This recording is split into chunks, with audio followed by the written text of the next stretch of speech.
What's going on, everybody? Welcome. Another Friday, another Heavy Metallurgy, episode 236. I'm Marty. Good to see you. Alan, how are you? I'm busy, tired. It's been a strange day and a wacky week, but now it's all that's in the rearview mirror, so I'm doing pretty good. I'm really happy to hang out with folks here tonight and folks who are filling in the chat as well. We got great guests tonight and a very cool topic folks are going to enjoy. So, David, welcome. Albert, welcome. Returning guests, always a pleasure to have you gentlemen on the show. How have you been doing? Great. Thanks for having us. Always a pleasure to be amongst such good company. We appreciate that. I'm doing like Alan, and happy to be here. Before we jump into this too deeply, I guess we should say, hey, there's a little show happening here in a couple weeks. You want to talk about that, Albert, before we get rolling? Oh, is it ticket sales, or are there still tickets available? There are, but probably for not a ton longer. Yeah, we have Metal and Beer Fest Denver, December 5th and 6th at the Denver Fillmore. We've got Acid Bath headlining a day, Blood Incantation headlining a day. There's a bunch of cool stuff. Red Quarter playing all of Clients, Panopticon, all of Autumn Eternal, Chat Pile, I Hate God, all kinds of cool stuff. Dead Guy, I don't know, probably 30 years since they played Denver. Lots of great beers, but beer tickets are almost gone. And then the general admission tickets, there's probably maybe 500 per day left. And it's an over 3,000 capacity room. So do the math. They're not going to last much longer. But we're really excited to be there. We'll have special guests. It's one member of this podcast who isn't me. You're going to have to guess who that might be. Special guest? Yeah. But yeah, it's we're stoked to be back in Denver. It's our 4th year there. Absolutely love it there. And yeah, just I'm ready to get going, and also just dying for it to somehow get extended, which I can't control that. It has to happen. Yeah. And just think, when this is all done, you can turn around and get ready for the one in the spring. Well, that's the funny thing. We get this fest is done on December 6th, fly home December 7th, get December 8th off, announce the Philadelphia festival on December 9th. Oh, wow. Yeah. Awesome. Well, make hay while the sun's shining, right? Yep. Well, guys, awesome. Once again, we love having you on. It's awesome having you. And tonight, the momentous occasion available today is Born Human. Oops, I got the wrong guy on here. Born Human, the life and music of Death's Chuck Schuldiner. Is it Chuck Schuldiner or Chuck? I always said Schuldiner. It's a northern thing, I guess. But Schuldiner. There you go, Marty. Okay. Schuldiner. Well, whatever. Yes. No one ever corrected me, so I think we all say it the same way up here. But there it is, everybody. Yeah. Link in the description. We're going to talk about this book tonight. And David, great job, man. Seriously, blew me away. This book blew me away. We had you and Mr. Scott Burns on from, one more time here. This book, we talked to you guys a couple years ago, right around the same time, and you let slip in the dugout after that you were almost all guns a-blazing. This death book was going to happen. So tell us, 2 years. This is a lot of moving parts. Yeah. Tell us how that all came together. I mean, you're right, Marty. We were talking in the pre-show. You had Scott and I on December of 2023, and Scott's book was out, and I think by then we had confirmation from the Schuldiner family that this was going to happen. And so, to backtrack slightly, we had finished Scott's book, and I think Albert and everyone were through the process of editing it. And Scott had asked me, well, what are you going to do next? And I said, well, I have no idea, Scott. Just real innocuously, and I think we all know how Scott talks as well. Why don't you think about Chuck's book? And so by then, we had interviewed basically everyone from Scott's era of death for Scott's book and developed those relationships. And a lot of things were shared with me during the writing of Scott's book that did not make it into Scott's book, but then made it into Chuck's book. And I was like, you know what, this probably seems like a good idea. So my next phone call was to Albert with the idea. And he was like, yeah, you know what, dude, I think this is a great idea. Albert shared with me, and I had no idea that he and Christy had talked about doing a Chuck bio about 15 years prior. So thankfully they were kind enough to Incompetent. let me. So yeah, and the trick was though I didn't know anyone in the Schuldiner family at the time. I only knew the guys who had played in Death. So I had to ask a few of the guys who were in Death to basically reach out to the Schuldiner family with the idea. They've asked that their names be withheld, but maybe some people can figure it out. But basically they reached out and said, hey, this guy David Gehlke has an idea about doing the authorized bio, and Chuck, what do you think? And they were like, yeah, let's do it. Like, I guess they've the guys from Death vouched for me, and so that was November of 2023. And then we started on it the next month. And yeah, I mean, it was about a year and a half. It was literally like the only thing I did. I mean, I have a day job, but I mean, I worked on this every day. But I mean, I was consumed by it just for a variety of reasons. And the we book were is really consuming. You really fall into. You really get sucked into the story. But anyway, go ahead. Sorry, I didn't mean to interrupt you. Yeah, But I mean, I agree. But I mean, we were really helped with the fact the family, like the first thing, the family was really supportive. Like, so Chuck's nephew, Christopher, his sister, Beth, his dad, Mal. So Jane, Chuck's mom, just so everyone knows, she's in care, did not participate. So, but it was really the core three of them who were really supportive of me doing the book. And I sort of abide by the mission that I just want to be as transparent as possible with them throughout the whole book. So if I talked to somebody and they said something about Chuck, I was going to let them know about it. If I learned something about Chuck that they may not know, I was going to let them know about it. My whole goal was like, there can't be any secrets with the Schuldiner family because they've been burned a lot in the past. And I think that made people figure that out in the book. And so that was my goal. And so we talked on a regular basis, not every week, but pretty darn close. Christopher is big into text messaging, so we would text a lot about things. Beth, when I get her on the phone, we would talk for a long time, but that was really the spirit of doing the book. And then along the way, you know, based on the relationships we had built from Scott, we were able to get all those guys. So you think of DeGiorgio and Gene and Paul and Terry and Rick Ross and all through that. And then you have the guys who came after Scott's era. So that would be like Kelly Conlon and Bobby and Richard Christie and Shannon Hamm, and even going back even further, the Chris Reifert and that whole crew. They all took part, even Cam Lee. So we all know Cam's a bit of a polarizing character within the scene. So Cam agreed to do a email interview. So that was pretty cool. Yeah, we got one of the Slaughter guys in there as well. It's pretty nice as well. And so it basically picked up momentum really fast. And I probably shared with Albert early on that it was moving along pretty quickly. And I may have asked him, I think at the 2024 Beer Fest, okay, when do you want the book? He goes, August 2025. And so that was marker there. Like that was the date I worked towards then. So knowing that was the date sort of put the wind at my sails. But you know, Marty sort of said it. I mean, Chuck's story is so fascinating with everything that happened to him. And I don't know how many spoilers we want to get into, but from his childhood, then through his career, just the struggles he had getting Death off the ground and no one understanding what death metal was and no one caring about death metal, and then getting signed, and then, you know, Combat giving him the runaround on things. And, you know, this is Don Kay's Folly. That line will forever live in infamy. And then Chuck's personality and the band member changes too. And I got to hand it to all the guys who Chuck kicked out of the band. They were all really cool throughout the book. Like you take a guy like Rick Ross, mind blowing. To be frank, like let's be clear, Chuck was never a Rick Ross fan. Chuck played with Rick out of necessity primarily. Yeah. Rick was basically the only dude in the Orlando area who understood extreme metal and was competent at guitar playing. I do think Rick's actually a pretty good guitar player.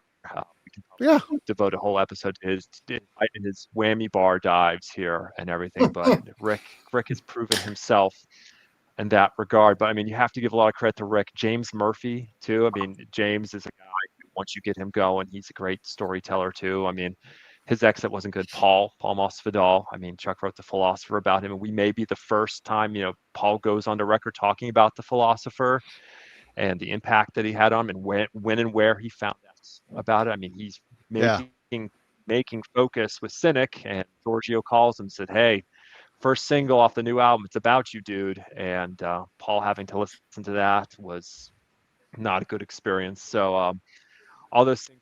Then you had all these ancillary characters come into play, whether it's Borvoy Cregan, who we all know from Metal Maniacs, and Blabbermouth, of course.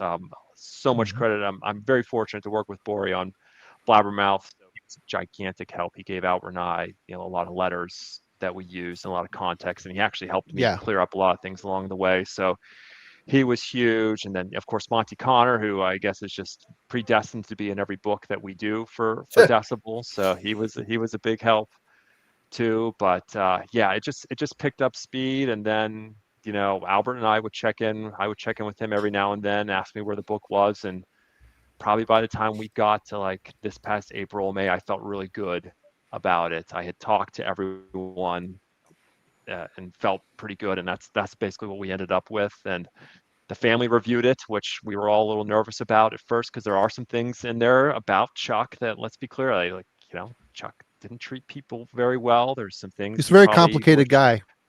Yeah, and we can definitely dive into that. But they were cool with all. They understood, and that was sort of our agreement from the start. Like, if we're going to tell the story of Chuck, this can't be we're not going to gloss over stuff. It has to tell both sides, and they, lots of credit to Chuck's family. Let me stop you right there, because I do have a question. A book could happen, but what does a book of this caliber look like without the family's participation? Knowing from reading the book how close that family was, especially to Chuck, what does the book look like without the family's consent? Very different, because the key thing about Chuck, and for Chuck, for as being as difficult as he was and everything, Chuck was a family guy. Like, the most important thing in his life was the family, and I tried to make that the central theme of the book actually here. So without Chuck's family, the book looks very different, let's be clear, because you don't get a lot of that insight into Chuck's illness, right? Like, Beth lived that every day with him, and she was a warrior for him.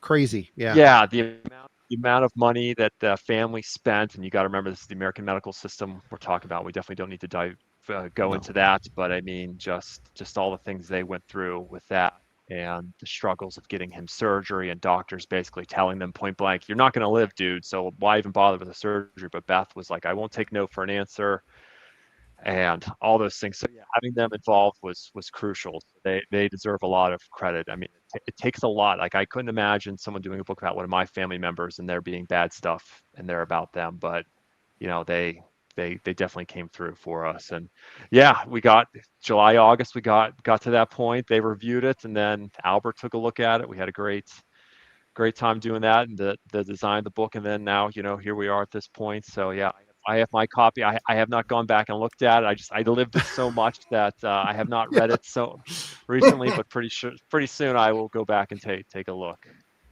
So, let me tell you, it's a good book. You should read it. Alan, did you have, before I keep rambling on, do you have something? Because I could just start rambling here. One thing, David, we've kind of, touched on the fact that Chuck, obviously, a complicated person. A lot of people put him on a pedestal, but a lot of people had issues with him over the years as well.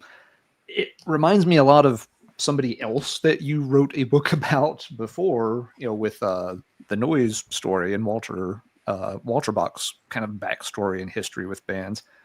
Did writing this book, and because you did a really good job kind of balancing it. You gave Walter Bach his time to say his piece, but you also made it clear that, bands were going to get to say what they wanted to. Did that help you in figuring out how to approach Chuck's story and being able to balance, the good side of him with those, rather nasty elements that come up in the way he treated people? Yeah, I think I have an issue with books that are just really one-sided, and I don't think that's fair to anyone, that if we're just getting it from one point of view, like we go back to the Noise book. a noise book written solely from Carl's standpoint is just not, it's not going to work, right? Because Carl has his own standpoint. It's like an earache book written by Dig. Well, yeah, I mean, it's that's one thing we've just, I've been having sidebar conversations with people about an earache book too. Yes, but that's probably not the earache book, I should say, not an earache book, the earache book. But yeah, that definitely helped, right? I think the noise book was works because it had both the bands and Carl, and it's up to the reader to decide, is Carl in the wrong here or the band's in the wrong? And it's not for me to tell you that, it's up for the reader to do that. And really, you can look at Chuck's book the same way. Was Chuck in the wrong for treating James Murphy certain ways, or was James Murphy in the wrong for, acting out at a diner in San Francisco, or was DiGiorgio in the wrong for wanting to stay home for the birth of his child, or was Chuck in the wrong for wanting him to be on Symbolic, right? I mean, things like that. But I mean, that's up for the reader to decide. I think the point of a good book is to have both sides of it, and I think the metal community want that information enough, and they can make their own informed decision on those things. Yeah, and I think you do a really good job with that, not just in this book, but in your other books. That you represent both sides very fairly and upfront, like you said, transparent. Yeah. But yeah, there's not a lot of. You're not trying to judge these things or sway people one way or the other. You're like, here's as much of the story as I know to present. And like you said, folks can then, decide once they've got the information. I really like that about your writing approach. It works really well. Thanks, and you're good at it. That. Yeah. I what, one thing I'd like to say about the book and about Chuck, it's like, I want everybody to just like try to think of it in this perspective. Like, all that stuff happened when those guys were in their late teens or 20s. And can you imagine like these decisions and relationships that you had at that point in your life, and someone like basically like analyzing what you did, how you acted, how you treated people. And it like, I mean, obviously it led to decisions, it led to business decisions, it led to artistic decisions, which, the reason we're documenting this with a book now. But like that stuff can get parsed, 30 some years down the line. Like, I can't imagine like, like the way I, acted or, treated some people, or, when I was like 23, like, and like when you think about that person like that, and because Chuck passed away, like that's the person that's kind of frozen in time in this with this book. And I think it's like yeah, you can say he's a complicated person, and I think he was, and you could say he was difficult at times, and I think he was, but like I don't know how you can say that anybody at those ages didn't have some set of flaws that like we could all be guilty of. So it's just like, it's just kind of wild, when I think about it in that perspective. And I think it bears mentioning, this isn't stuff that happened yesterday, and the like fully grown adults doing these things and acting this way. The thing that I got out of the book, well, that whole thing you said, Albert, is right on, spot on the nose. It's for the fact that, you read a book and you want to really connect with a person. And I had a hard time the whole book getting a read on this guy. I mean, I think he had a very small core of friends that were truly, truly friends. But I think his family was the family. Everybody else in his world was to a certain degree transactional. I think David even said it in the book. It's just very, it's like a business. No one likes to know you're working for a guy and you think you're pouring your heart out and you're putting a lot of work into something just to be irreplaceable. So replaceable. And the way he would do it, but we're not going to get in. I don't want to spoil a bunch of stuff in the book, but yeah. And he just didn't give people the courtesy of saying what was on his mind and cutting it just the normal way, having someone else do it for him, or just ghosting a motherfucker. That yeah. But the funny thing is, a lot of people still circle around and look at him really high, take him in really high regard, even after he maybe shit on him a few times, I think the probably the thing you could say about Chuck is if you stood in his way about his music or his band, if you were an obstacle, a deterrent, a nuisance, an annoyance, any of the above, that was it. You were out. That's probably the simplest way to look at how Chuck treated people. He had a very short fuse and temper for things, very low tolerance for people, very low tolerance for people not wanting to get better on their instrument, anything to do with the business. I mean, a lot of these things happen on the road, and I think I've seen some comments too, like Chuck hated touring. Like, let's be clear, like Chuck He hated the never business too. He enjoyed being hated on. doing He any of hated that the stuff. business, hated the business, hated the touring. Those two things should not mix. And you take Chuck out of his comfort zone. And Scott Burns was one of the first people to bring this up to me. You took Chuck out of his comfort zone of Altamont Springs, Orlando, Florida, away from his family, his pets. I mean, he just becomes a different person sometimes. And on tour, as we all know, hundreds of things can go wrong, and they usually do, right? And Chuck just was not in his temperament to deal with them. And I'm sure we can get into this. He had the right person with him to sort of shield him from all those things, right? So he had Terry Butler doing a lot of those things, but Terry's the bass player, and we all know what happened with Terry. For the Creator tour, he had Eric Greif for a little bit, but Eric was definitely not suited for the job, and I'm comfortable now saying that aloud. Yeah, that here. guy was Eric crazy. was definitely the wrong person for that job too. So Chuck never had. I know this is like a far-reaching comparison here.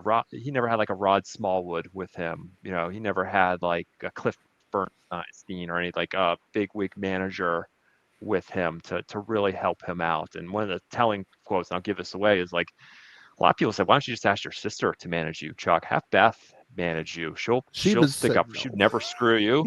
She would. She's an attack dog. She is not one to be effed with. I won't swear here, but I mean, yeah, she's not one to be messed with. And if she didn't have kids at that time and everything, she said she would have managed Chuck, and things likely would have been a lot. Beth was smart enough, still is smart enough to learn the business and get those things figured out. Probably would save Chuck a lot of grief along the way.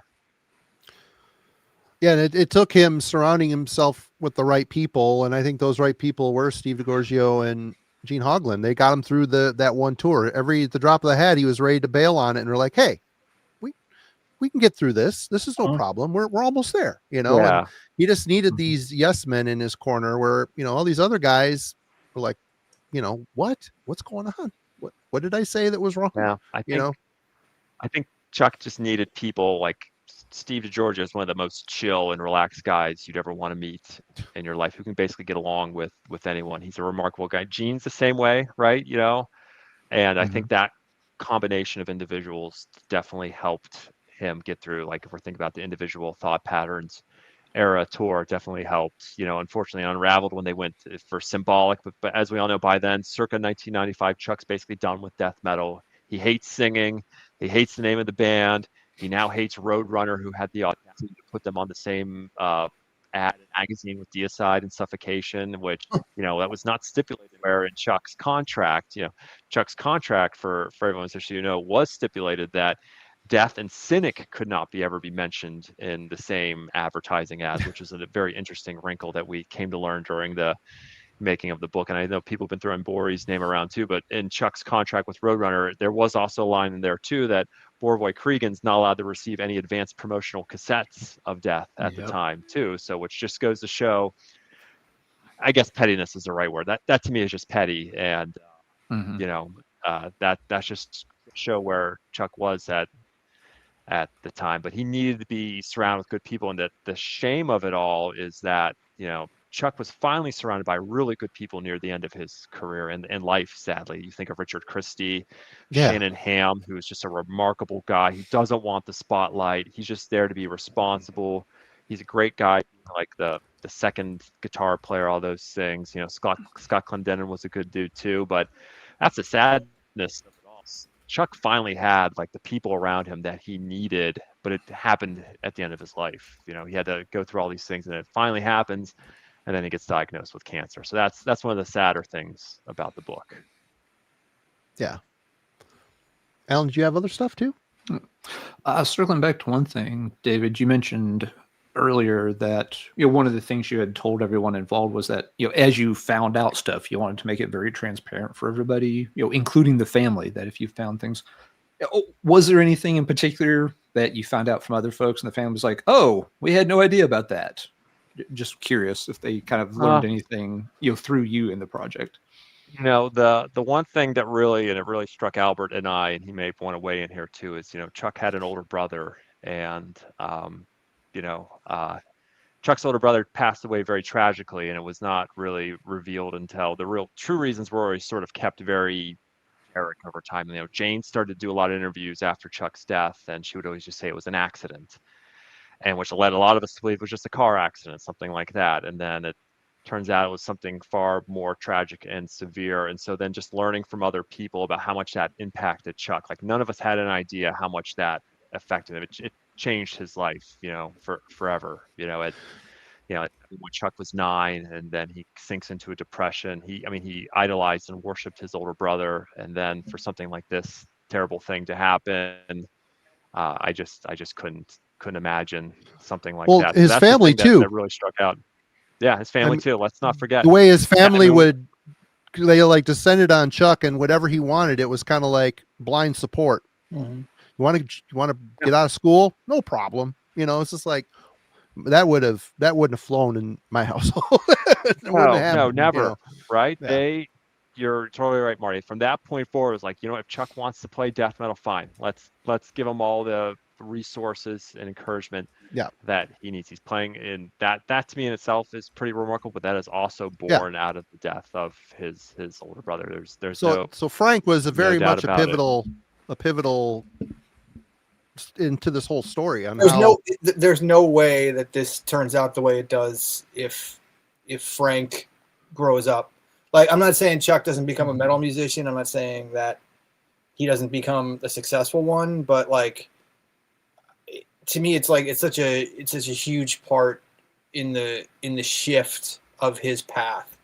And yeah, it's crazy to think about it in those terms, but yeah, it's just like it was one of those things. Like, I knew, we knew that like he had an older brother who died, but again, the circumstances were always fuzzy. So hearing it kind of laid bare by the family, like what happened, and then how that,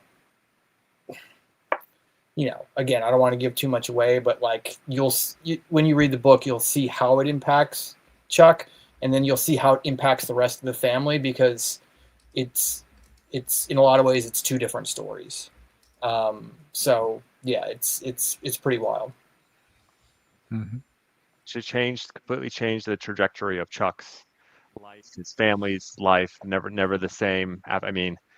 Just as a point of reference, I see people bringing up the song "Open Casket" here. That is about Frank. That is about Frankie. And Chuck went to his brother's. That's the last time he ever went to a funeral. Like, he'd been invited. People told me, there were. I was even with his family. Said, when funerals would come up for other family members, Chuck would stay. Just couldn't do it. So the impact of that, and then naming your band Death, and then writing these kind of songs and having that outlet for it.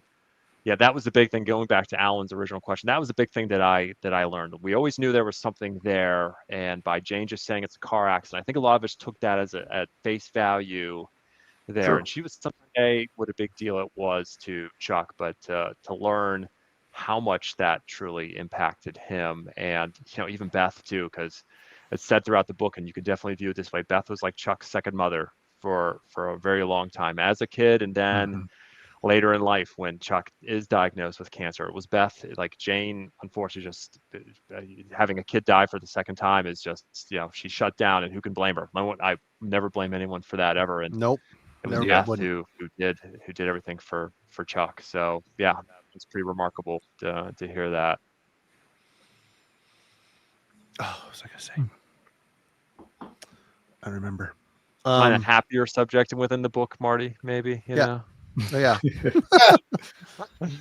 Yeah. I being a Death fan, Scream Bloody Gore was the first one I got, and it just was such an impact, and just to read the struggle, I guess I never really crossed my mind or considered it. Nowadays, I think, this is like the whole revival of Death with all the reissues. It seems like he's more popular now than ever. And granted, Pioneers early on, they had a rough road, no matter how you look at it, but just the struggle behind it, granted, some things he didn't necessarily go well for the business, but man, the struggle, it just kind of the book really puts it nicely in perspective, what he went through. So many changes and lineups and, just can you imagine if he toured properly? Yeah. If he toured properly behind all these albums, how much bigger he would have been then, not necessarily now. You know what I mean? Sure. Imagine how much bigger he would have been then, and I guess you can also attribute. You talk about the struggle there, right? Like mid '80s, no one was signing death metal. The debate rages on. Who's first, Possessed or Chuck? That's neither here nor there right now. But no one's signing death metal. No one's interested in Chuck, despite the fact that he is now in one of the most bands in the underground, and then he gets this deal with Combat to make the album, and he and Reifert. This was a pretty well known story. Is that he and Reifert, he and Chris Reifert choose the studio, no oversight there whatsoever. And they just rinky dink studio in American recording. And, the demos are out there on the reissue and they're terrible. I mean, they sound awful. And to imagine what this legendary album, I know we're going to rank the Death albums here pretty soon, but like this legendary album would have sounded like had they actually recorded there is hard to ponder. But yeah, even things like that. And then just not getting any support from your record company. Like there was like 3 people at Combat who cared about Death. The Upper Brass, the Barry Cobrans, and the Steve Sinclairs hated Death. They weren't behind the band at all. So Chuck again develops a complex over right then and there. They're in the doghouse with them, and they never got out. Like Chuck never forgave the people at Combat for that, and he the favor by making their lives a living hell over the next couple of years by calling the office and what really backed me up about Chuck is like he would badmouth them to the press. He would badmouth his label all the time. And that's like shitting where you eat. I mean, you start doing that to people that are in charge of promoting you. If you're pissing them off, they're not going to want to promote you anymore. It's how it works. Yeah. Yeah. I mean, and someone here in the comments said about Reifert's drumming on that Scream Bloody. These things sometimes get overshadowed, right? Like Reifert's performance on Scream Bloody Gore is legendary. Like his drum patterns are so cool and everything. But it's such an accessory story to all of that. It's like the Chuck and Combat. When you say Scream Bloody Gore to me, I think Don K's Folly. So that's just where my head goes for all that and everything like that. But that is one of the most important death metal albums ever. So yeah, the struggle was real, and even just finding a lineup, it's Chuck and Reifert, and Chuck wants Reifert to go back to Florida. We all know Reifert, he's a homebody just like Chuck actually. Yeah, no, dude, that's probably why they got along so well. California. Yeah. It's funny you bring up Reifert. He's been sending some really nice text messages, and I've been sharing them with Albert the last couple of days because I sent him a copy of the book and just all the memories and everything like that of that era. I mean, he's one of the guys that never got in Chuck's doghouse. Like he and Chuck, we may never gotten like the progressive version of Death, but and Albert could probably weigh in here. Like it'd be really interesting to think about what future Chuck and Chris Reifert albums would have, what that would have come to bear had they stayed together. Yeah, it's hard to imagine what's that secret sauce that's between Severed Survival and Leprosy. Or like what is, maybe that's it. There's something there at least for a minute, and what that could have been. But yeah, no, Reifert's pretty amazing. Reifert's just a cool dude, laid back, and Albert knows him better than I. I mean, he was super cool for the book, but he was perfect for Chuck. Chuck needed that after all the lineup changes through the demos. The Camley, let's not forget about the Repulsion dudes, like Matt and Scott. I mean, I didn't even know that. That was like a little Michigan guy here. So hearing that they were in Death for a hot minute, it's like, wow, I didn't know that. That's another what if, right? What if Scott and Matt stayed in Death and Camley was still in? I mean, that right there is that's a pretty darn good lineup there. You can only ponder the possibilities there. So that flames out, of course, and then the whole Bay Area experiment fails. Then he finds Reifert's, and so Yeah, it's really amazing to think. And we got the Mutilation demo and Scream Bloody Gore out of that partnership. Yet both are classics. But Reifert was perfect for Chuck at the right time. A chill guy, no ego. It was like, yeah, whatever you want to play, Chuck, I'm down with it. I love horror movies. I love smoking weed. I love going to the 7-Eleven and buying burritos and drinking Slurpees with the sadist guys as much as you do, Chuck. And so, and that was perfect, right? That's what made it all work. It's really interesting because you think, you're talking about the what ifs. If, the guys in Massacre would have stayed in death, basically Massacre, I always took it as a more simplistic form of Leprosy. So you take the Massacre dudes out of it, and then Chuck becomes more progressive. Massacre just kind of stays in the Leprosy-ish realm. So I think the band to progress properly the way that it did, I think those guys did have to go. You know what I mean? They were the factor that was kind of, not to be mean, holding them back. I mean, not everybody wants to rehearse their guitar 8 hours a day. I sure as hell don't. I play mine out of necessity, not because I should be getting better. I guess I can empathize with Rick Ross a little bit here. It's fun to play when I have to, but yeah, the choices in hindsight. Yeah, go ahead. It's amazing how that all worked out, right? And the story is, the Creator tours happening late 1990, double-decker buses, the whole bit. Chuck, and I won't detail why Chuck, because you have to read the book for it, but why Chuck wanted to stay home. So Chuck stays home, and Terry and Bill go to Europe, and of course, they're dead to Chuck immediately right after that. But yeah, I mean, those guys weren't wrong in doing that. They weren't wrong. They saved death. Like, they did. We interviewed we interviewed Chuck's booking agent. We interviewed Bogey Kopeck, the guy who was managing Creator. I mean, I asked him, okay, theoretically, Death doesn't do this tour. How much money is Chuck Schuldiner going to lose here? And they're like, oh, quite possibly 6 figures. So 6 figures, circa 1990, is a ginormous sum of money for a American death metal band. There's no doubt about it. So Terry and Bill saved. Gotten a lot of flack for it over the years, and Terry both they still feel some guilt about it, but I mean, it's in the book. They saved the band by doing it. Otherwise, Chuck would not have been able to continue. There's no way he would be able to do it. But out of that, you got to figure. Sorry, David, to jump in, but you got to. I mean, go ahead, if that tour had been completely canceled, I mean, you got to figure nobody would ever have worked with him again. That it would have been the end of Chuck financially and professionally. Nobody would have. Yeah, it would have been career suicide. Yeah. And if anybody with any business acumen was in his corner, they would have said, "Look, Chuck, you're going to lose 6 figures if you don't do this tour." It may have changed his mind, but there wasn't anybody there to tell him that. These other guys had the forethought, like, we should go do this tour because there's a lot of money on the line. I could see Chuck was mad at them, but he's probably mad at himself, but he focused his anger on those guys. I don't know, maybe not, hypothetically thinking here, but it was crazy situation. Yeah. Sorry to interrupt. I agree, and that's where his anger went towards Terry and Bill. And the sad thing is, Terry and Chuck were very good friends. We talk about like the lineup tumult and things like that from the Scream Bloody tour and on, because they weren't on Scream Bloody Gore, but Scream Bloody tour through the making of Leprosy. And you got to remember too, Terry doesn't play bass on Leprosy, and he freezes in the studio, hands the bass to Chuck. No worries, dude. I got this. Chuck doesn't tell a soul about this. Scott Burns told me this. Like, no, Chuck didn't tell anyone outside that Terry didn't play bass on Leprosy out of his respect for Terry.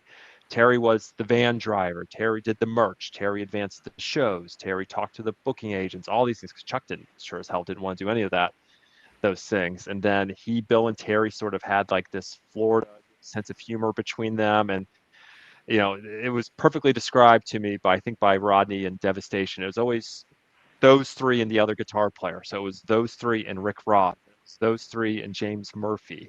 So the relationship there, I don't think you can undersell it in any way. They were very close, and Chuck was deeply hurt by the fact that they went to Europe. And as Albert had said at the beginning, like, when you're in your 20s, you don't see those things at all. Right? You don't see the forest through the trees that these guys are actually saving my band by going to Europe and performing as my band. But it's crazy how that all worked out, right?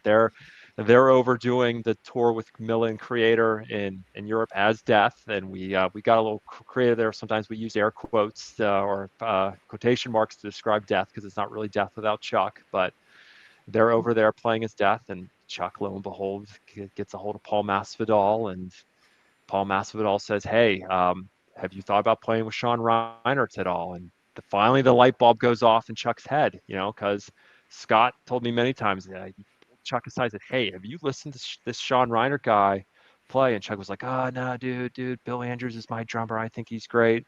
And you know how Paul is, this gentle, kind, caring soul, would always just gently nudge Chuck about Reinert, saying, "Hey, Reinert in my band's pretty good. You should give him a listen." But I'll say this about Chuck: he was very loyal and committed to Bill Andrews. Like, Scott told me, and Terry said too, Chuck never talked shit about Bill when he was in Death. But of course, the second he's out of Death, Chuck is talking shit about him. And that's just how it all goes. And yeah, December 1990, he hooks up with the Cynic guys. And, the new era of Death begins. Completely changed the band. Like, we can give Paul a lot of credit for bringing those together, but I think Sean Reinert really deserves the lion's share of the credit for turning Death into the progressive death metal band. Mm-hmm. Right. Well, we can talk some more, but I do want to get Albert in here. Let's talk about the nuts and bolts of the book a little bit. Obviously, very awesome cover. You've got Ed Repka. He did this, right? He did, yes. Yep. And it's a very sleek, beautiful. It's easy on the eyes to read. Pictures in the right spots. What goes behind putting something like this together? You hire a gifted, intelligent art director, and you work him to the bone. But that's all Mike Wahlberg, our art director, who's made that, who has done. We've published 16 books. He has designed 15 of them. Nice. So he is really good at a lot of things, and this is one of them now. So yeah, he had a really good feel and a vision for this book. Eagle-eyed fans will notice like fonts that are pulled like directly from Death Records. You'll see like the Scream Bloody Gore text font in there. Yep. Yep. Stuff like that. There's like a lot of like just little nods to just to the iconography of the band. Obviously the cover.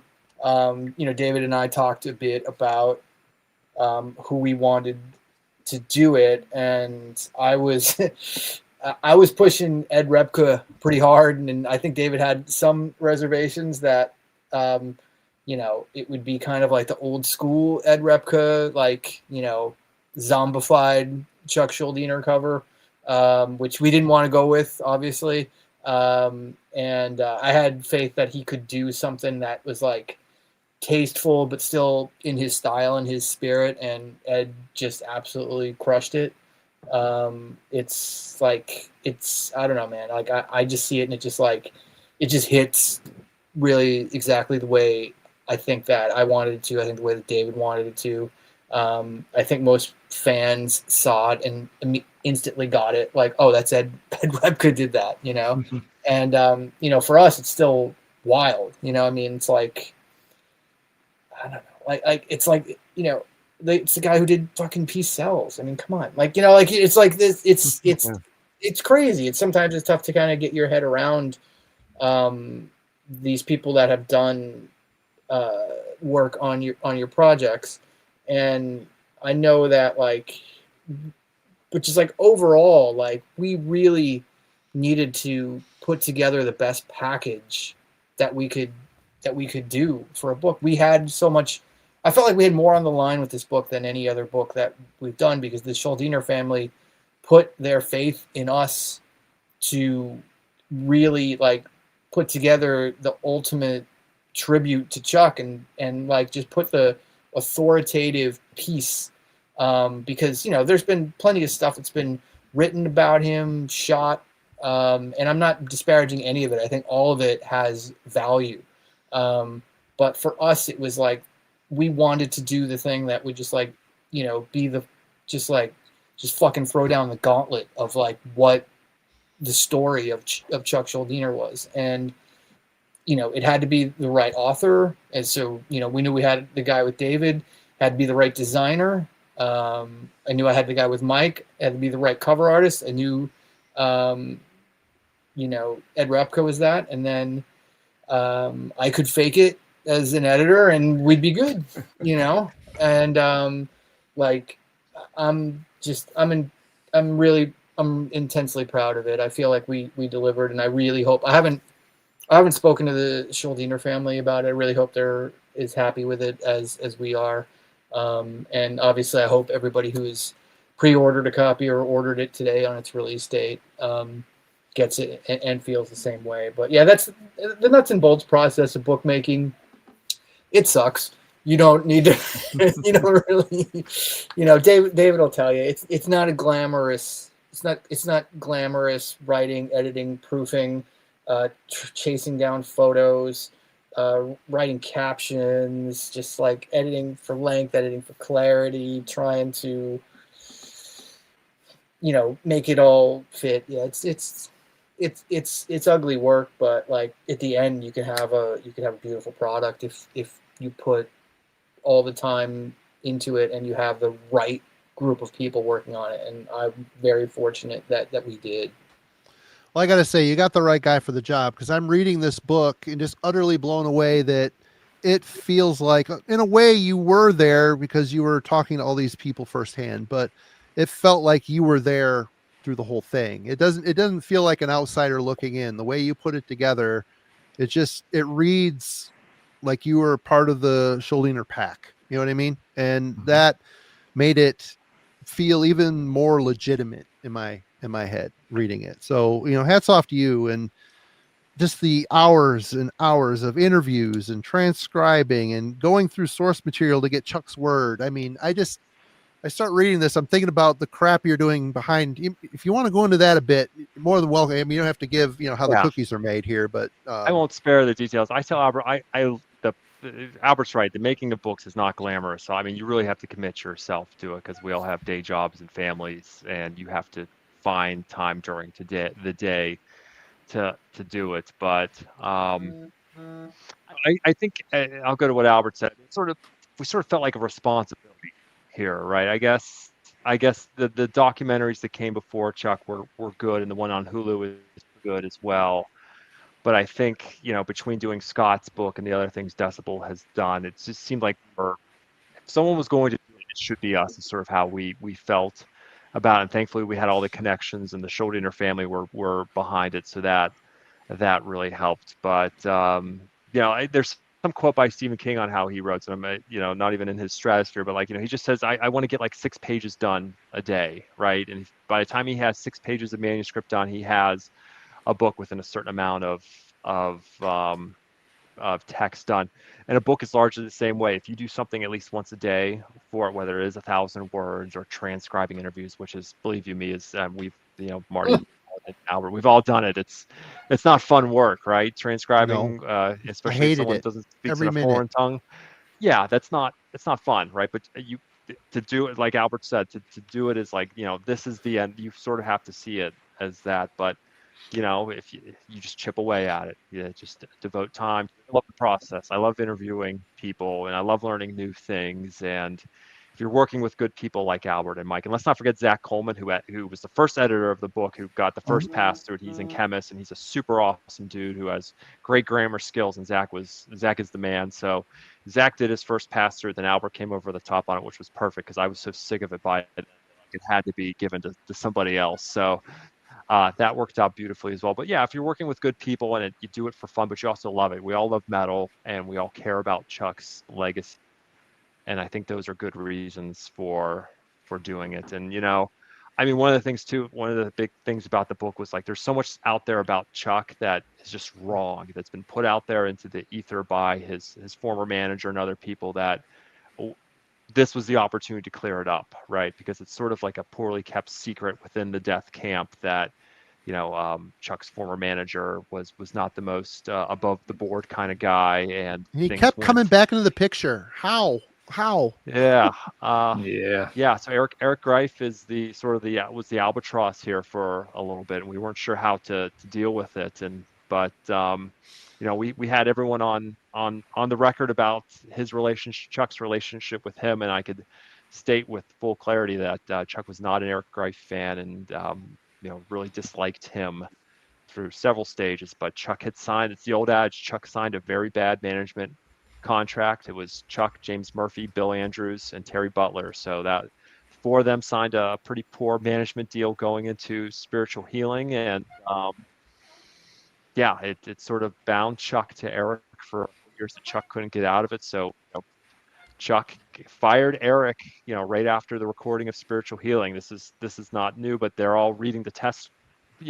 Back in the day when there were CDs and everything, like, well, Marty knows this because you still do CDs, but you're looking at the test pressing of the inserts and everything, and they're going through all the notes, and James Murphy sees, produced by Eric Greif, and Scott Burns produced that record. Yeah. And James runs over to Chuck, and everyone says, "What is this? This is not right." And Chuck blew a gasket. It's like, how dare you take Scott's name off the record and make yourself the producer? And Eric was like, whoa, I'm sorry, Chuck, cool down. And so that was sort of strike one. Strike number two was Eric was then put in charge of the band's finances. He was not paying any of the rent for their rehearsal room in Orlando. So they'd go to practice and they couldn't get in. So you can imagine dealing with Chuck's wrath for that.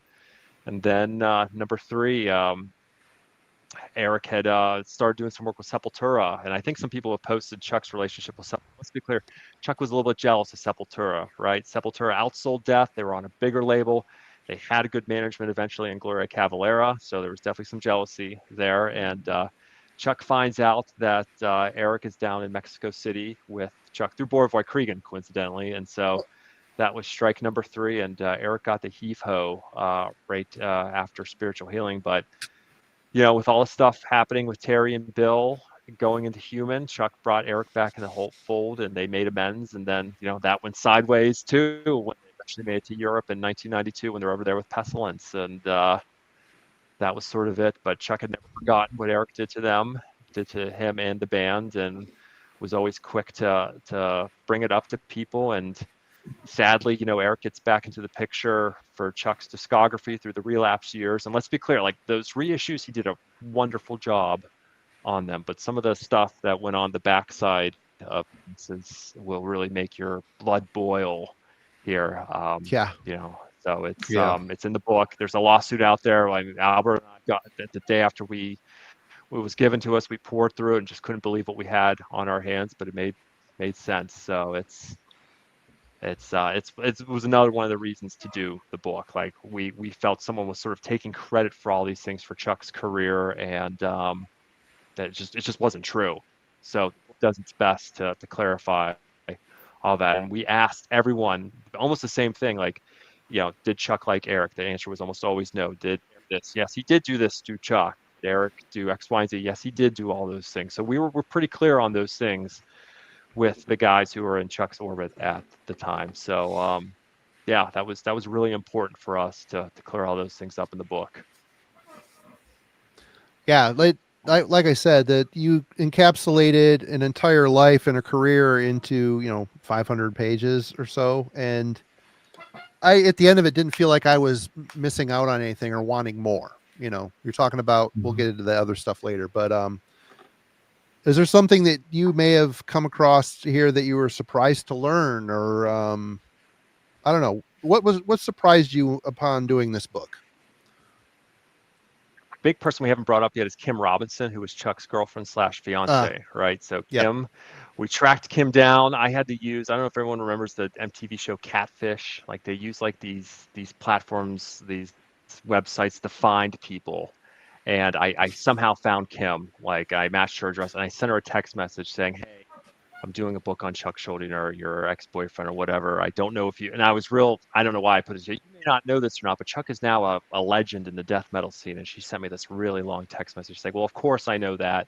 I was definitely in love with him for years, this, that, and the other." And we slowly inched into the relationship with Kim, which I have to say was very pivotal for the book, getting Kim Robinson involved in that. But the the thing I learned from Kim and a lot of other people is how much Chuck enjoyed, cooking and barbecuing and just being a homebody. Chuck loved to watch soap operas. Like if we think about during the making of Symbolic, they had a routine every day. Chuck would write songs in the morning, they'd break for lunch, then they'd watch The Young and the Restless or Days of Our Lives or whatever. And then, they'd hang out in the garden and Chuck would go back to songwriting, like things like that. Because there's always such this image painted of Chuck as this difficult guy who was not easy to get along with. Yet in reality, he just loved the simple things in life, right? Like making grilled chicken, for instance, like peanut butter cookies, things like that. Like you don't normally associate that, but I think that was really the core essence of Chuck throughout it all, right? Like the godfather of death metal makes great peanut butter cookies. Like who would have thought it was all that, family oriented. It always came back to family with him, and there's nothing more, like a pretty significant ritual like making dinner or making treats or whatever with your family. Everybody has that memory. Yeah. So it makes to me it makes total sense, and it's just like, again, that kind of defining characteristic of him and what was most important to him. David, does this mean we have to define a new also- subgenre in death metal of like peanut butter cookie monster vocals? Peanut butter cookie, yeah, I'm sure someone will come up with it, right? I mean, we have enough subgenres as it is, so I don't think that one's been Chuck claimed Schuldiner, yet, but peanut butter it's cookie. It has been it's now claimed on the to that table. one. it Chuck seems. Schuldiner peanut butter cookie sounds great right now. That would be that would be incredible. Another thing too that's really important. We talked a little bit about how much Chuck needed touring and everything like that, but generally the consensus that Chuck would have eventually shifted into full-time studio work. He had his own studio. Mhm. He bought this property next to Razor Ramon. If everyone remembers Razor Ramon, the WWE wrestler. Oh yeah, So Scott Hall. Yeah, so Chuck lived next door to him, and he converted a 3-car garage into a studio. And Chuck's goal really was to get off the road and start producing bands. To start with like regular Orlando metal bands, then move on into larger metal bands, which is interesting because Scott told me many times, and Jim Morris too. Let's not forget about Jim. Is like, Chuck never showed interest in these things when he was. You think of a guy like Dave Mustaine controlling the studio board and playing with the knobs, or Lars doing all things. That Chuck never did that. I asked Scott this: did Chuck ever like try and take over the board? And Scott was always like, no. Chuck hung in the back. Like he only came up when I asked him to do something. So you learn those things about what Chuck really going towards, and it's always interesting to think about what that would have led to eventually here in that control denied era, because that came with its own pitfalls as well. Trying to, again, that's something we'll probably talk about here soon, is going from death to control denied. So it's fascinating to think about the things he might have ended up doing had he lived that long. Absolutely.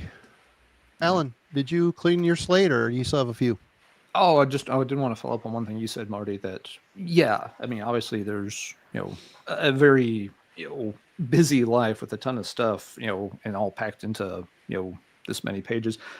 But it feels very detailed. You feel like it's a really well-rounded story. And I like that it fills in some of the gaps on things that we knew about Chuck, but not the details. For example, everyone kind of knows that he went off to California to try to form a lineup, and then came back to Florida, and then went to Canada to try to form a lineup. All that's known, but it always in the back of my mind, I'm like, how is this kid, like a 18, 19-year-old, in Florida, how is he jet setting around the world picking up band members, or attempting to? In the back of my mind, it was always because, maybe, I guess, the family's well off or something. There's, money behind him. But, that really wasn't the case so much. So just, getting those kind of things filled in, like, again, because you always knew he went to California to, work on the debut album, but he didn't know anybody. He didn't know anybody in California. How the hell did that work? Yeah. Especially in the 1980s. Yeah, well, there's two things there. And you fill all that in nicely with, getting those Yeah, details was really cool. I saw some comments about the Slaughter era, and that's another great what if. What has Chuck? Chuck stays in Slaughter. Do we get Strapato the way we have it now? I don't know, right? I mean, Chuck probably would have loaned them some of his songs. I mean, Slaughter was completely happenstance, right? It's like Chuck was having the Slaughter guys are having a drunken phone call with him one night, and it's like, hey, do you want to come up to Toronto and be in our band? Yeah, sure, whatever. Yeah, I'll do it. And These like are no all one took kids Chuck doing seriously, this and that lo they and don't behold- know what they're doing. Yeah. You know? Yeah. But at the He- same time, yeah, despite being Jane- kids, Chuck West found a way that he actually did it. It Yeah. wasn't just phone did it, talk. right? Next It's like- thing you know, he's in Toronto. Yeah. He's miserable, but Yeah, he did I make think- it. I think between Alan, Marty, Albert, and I, any of us at age 18 or 19, would we go up to Canada to join a death metal band? I don't Oh know. crap! I had but trouble that's getting just to how Walmart to look for a Scorpions Yeah. cassette. Yeah, right. So right. But Jane had to sell her engagement ring, which is again another sort of underlying story there. And he goes up to Canada and is there for 2 weeks. Falls in the snow. Basically he's living in the guy's basement. No food to eat. Can't take a shower or anything like that when the parents are Can't home. even So be that was known not that a he's good- there. Yeah. Yeah, Can't even basically know that hiding he's in the there. He's basement. living in secret, basically, right? And who knows how that would have worked out. It probably wouldn't have been built a lot. The overarching theme there was like Chuck was a band leader. He can't be in someone else's band, and that Slaughter was not his band, right? That's Dave Houston and everyone else's band, right? That's not going to work. So he comes back, but Alan, you're talking about the whole California connection here, and again, it goes back to Possessed and Crystal Mahoney. Let's not forget about her, who unfortunately the song "Sacrificial" is about. We'll omit that second word there, but Crystal Mahoney, he was tape trading and was a pen pal with her and expressed interest. Hey, I got to get out of Orlando. Orlando sucks. That's the thing he always went back to is Orlando sucks. And as it comes to learn later in life, he loves Orlando and doesn't want to leave. So there's another sort of dichotomy there. But, Crystal's like, okay, come out here. I may know some people. And that's when he hooks up with Eric Mead and Eric Breck, the only ex-Death member we could not get the book. So and we tried our darndest too, but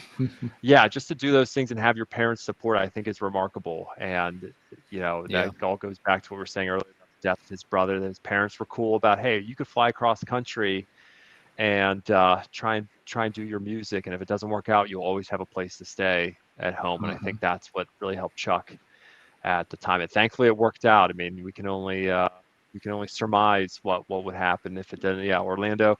Orlando's give or take, right? Back in those days, I think Chuck was really annoyed by the lack of musicians, which is interesting because Tampa's not too far away, right? Tampa's 90 minutes away or so, just up by whatever 6 or whatever it is. I can't remember the name of it, and Chuck, for whatever reason, just never integrated himself into the Tampa metal scene. When you had all these bands, you had Execution right there, you had the various incarnations of Morbid Angel at the time. You had Nasty Savage, all these bands, but I4, thank you. Yes. Thank you for correcting me on that. But it would have been interesting to think had Chuck tried to go up to the Tampa scene, could have been totally different, And that was something, I did want to follow up too. I'm glad you brought it up. Why do you think, was there anything that you kind of decided upon or concluded that he didn't become more of a part of that scene? Because it always does seem, and has always been this way, at least in my head, that Death was obviously part of the Florida scene, but not part of the Florida scene in a way. And since it wasn't, they weren't that far away. Was there a reason he didn't? He was desperate for musicians. There were a lot of guys right over there doing bands, but yet it's so funny when you they talk never to did all connect. the Floridian death metal bands, and they always make a distinction of what city they're from, right? You say the Tampa bands, which are the Obituaries and whatnot. Then you have like Sarasota, which is Atheist. Then you have Morbid Angel. Like they're all from different parts of Florida, yet it always comes back to because of Morris sound too, right? So they're always sort of lumped together there. And you had Sabotage in Tampa as well too. So I mean, I think Chuck, after a while, and this is another key thread of the book, he just got so burnt on death metal so quickly. We've seen some comments here. Oh, I just like the first 3 albums, but after Spiritual Healing, Chuck was basically done with death metal, and he was done with singing and the whole bit. He had been sick of the scene. What really bothered him was going to shows and people destroying stuff. So here's another contrast. It's Chuck, right? He hated seeing things getting broken, destruction to property. Yeah. And this, of course, death metal really starts to take off, and the shows are really rowdy and destructive, and things like that. You think of that tour they did with Pestilence and Carcass, where there's fights, and Chuck hated having the microphone grill being bumped into his No mouth one likes that. there and everything. Yeah, I mean, that's Sucks. terrible, right? But he Yeah. hated that. Oh my goodness gracious. So Mhm. he soured on death metal pretty quickly, and from there it was just every effort to disassociate himself with the death metal scene, including the Tampa scene. I mean, it was a real concerted effort from Human and beyond, right? I think you'd be hard pressed to think Chuck was considering Death a death metal band from that point forward. It would have always been that too. There would have been, no matter what he had done, it was still, people can't let it go, Yeah, he hated the name too. The name, let's forget, the name was such an albatross for him for so long. Hated the name Death, hated the name Singing, hated, he hated the satanic death metal bands. He never comes out and says it, and Albert may have some more to say, but he probably never liked Deicide too. Chuck was always against the satanic concepts of metal, and no one was doing it bigger or better than Deicide at the time. And he was very Morbid jealous. Angel I was too. kind of surprised about that. All the shit talking he do was all out of jealousy, and he had a song called Jealousy too. So it's like, yeah, how ironic. Yeah, always right? jealous of Morbid Angel, Deicide, definitely jealous of Sepultura. That's a known thing, no doubt about Yep. it. So, yeah. Well, go ahead, Alan. Oh, I was going to say a moment ago. An Atheist. Yeah. So, yeah, we could bring up Kelly and Atheist and Chuck. Yeah, there's another one. Chuck and Atheist never. We touch upon that briefly, and Kelly's some different things to me as well. But yeah, Chuck and Atheist they never got along. Chuck would often. Scott told me a lot of this, and Kelly too. Because Kelly would hear it from Scott. Scott would tell Kelly about how much shit Chuck talked on Atheist all the time, because they were ahead of their time. It's interesting how Atheist got leveled upon by Chuck, but Cynic sort of got Chuck's grace there. That's interesting, because you could sort of put those two. They sound different, but you could put those two in the same bracket as being like cutting edge death metal, the first technical before their time. But yeah, some animosity there. Yeah, Chuck was not nice to Kelly Schaefer whatsoever. Atheists were probably thought more of as somewhat of a threat at the time, even though they never, honestly, they were always like further underground than even Cynic was back in the Roadrunner days. But from their early days as Ravage and being around so long, I'm sure a little bit of Chuck was kind of just like, wow, these guys, it's 1990 or 1989 and these guys are playing this advanced. So I'm sure there was a little bit of he, by the time he's here in Cynic, Death is even more further established, I think. But from the time he's here in Ravage and the On They Slay demo and stuff like that, it's that's a legitimate threat if you're Chuck Schuldiner, I think. So that was always my take on that, why Atheist was the subject of his ire so much.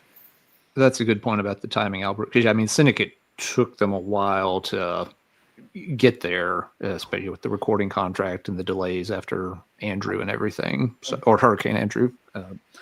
But whereas, Atheist was, they're kind of very prominent earlier. Let's see, David, one other question. Our buddy Jeff brought this up in the chat just a few minutes ago about the demos for the second Control Denied album. You talk about those in the book. We don't have to go through the details. I'm just curious, in your opinion, is there enough material there to actually splice something together? Or is it just too fragmentary to make it work? I know some folks really want to make it work. What can we divulge without divulging too much in the book? So fair. God, that's like $1 million question, isn't it? So the album, all the songs are written for the album. There's actually an extra instrumental too that Chuck never gave a title to. Richard Christie's drums are done. 4 of Chuck's rhythm guitars are finished, and sadly, when Chuck finished that 4th rhythm track is when he had to stop recording, because he just couldn't play anymore in the studio. I know Shannon Hamm has done some leads to it.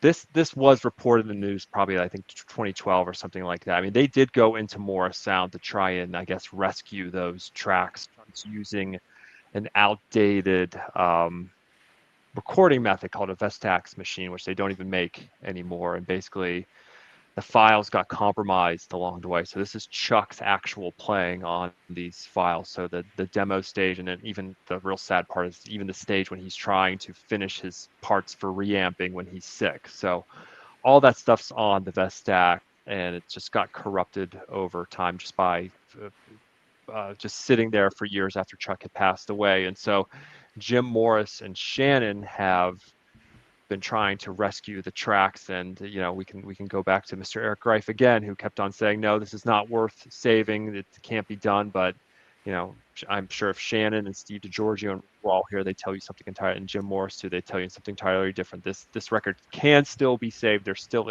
is some hope for it. So I will say there's still a chance to do it. It's not for not wanting to do it at this point.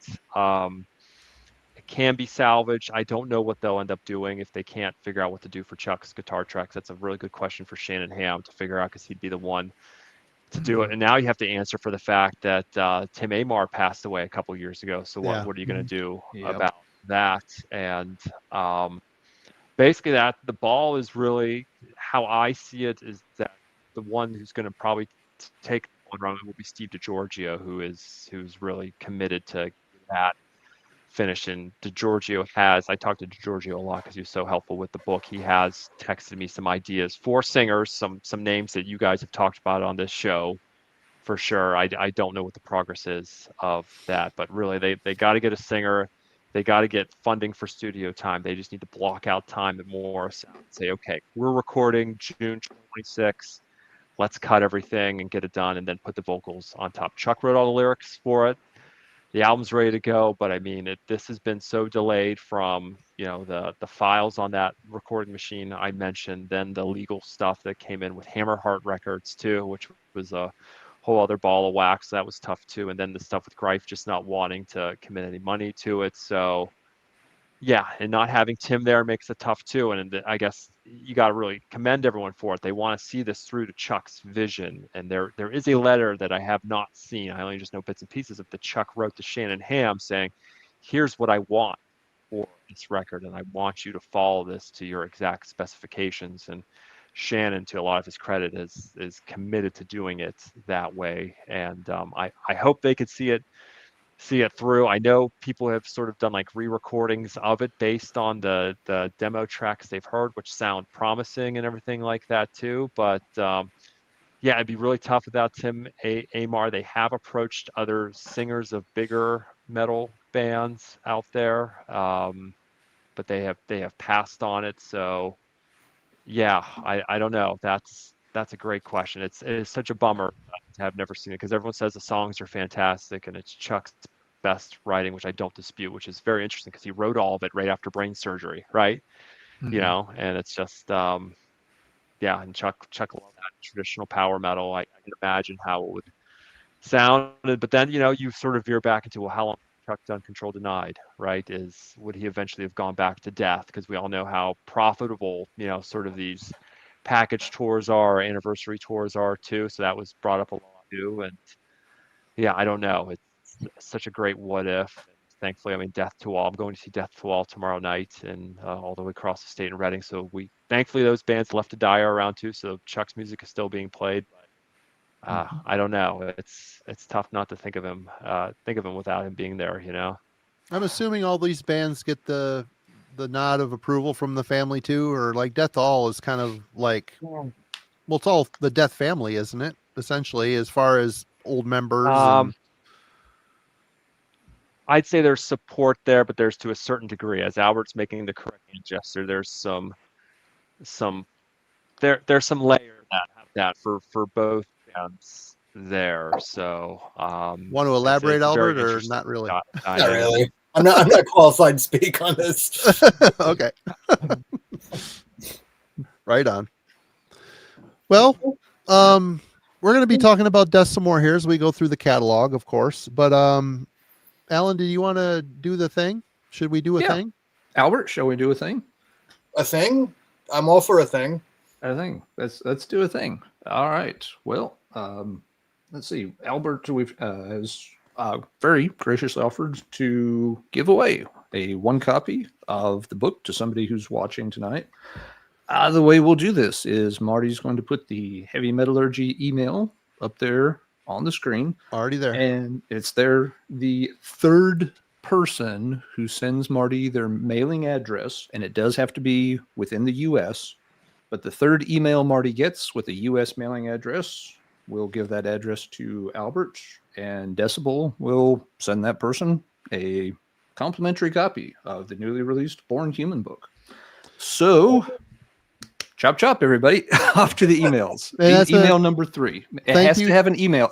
You have to include your mailing address. If your email does not have your U.S. mailing address, Marty will skip it, and it will not count. Yep. So, email number 3 is the one that we will look for, and we'll let folks know who that is. It's a big thank you to you, Albert, for doing that, and a big thank you to all the people that watch us every week and participate. Great turnout tonight, and thank you so much. We really appreciate all of you folks. Yes, David, this is a big giveaway. I'm sorry I didn't.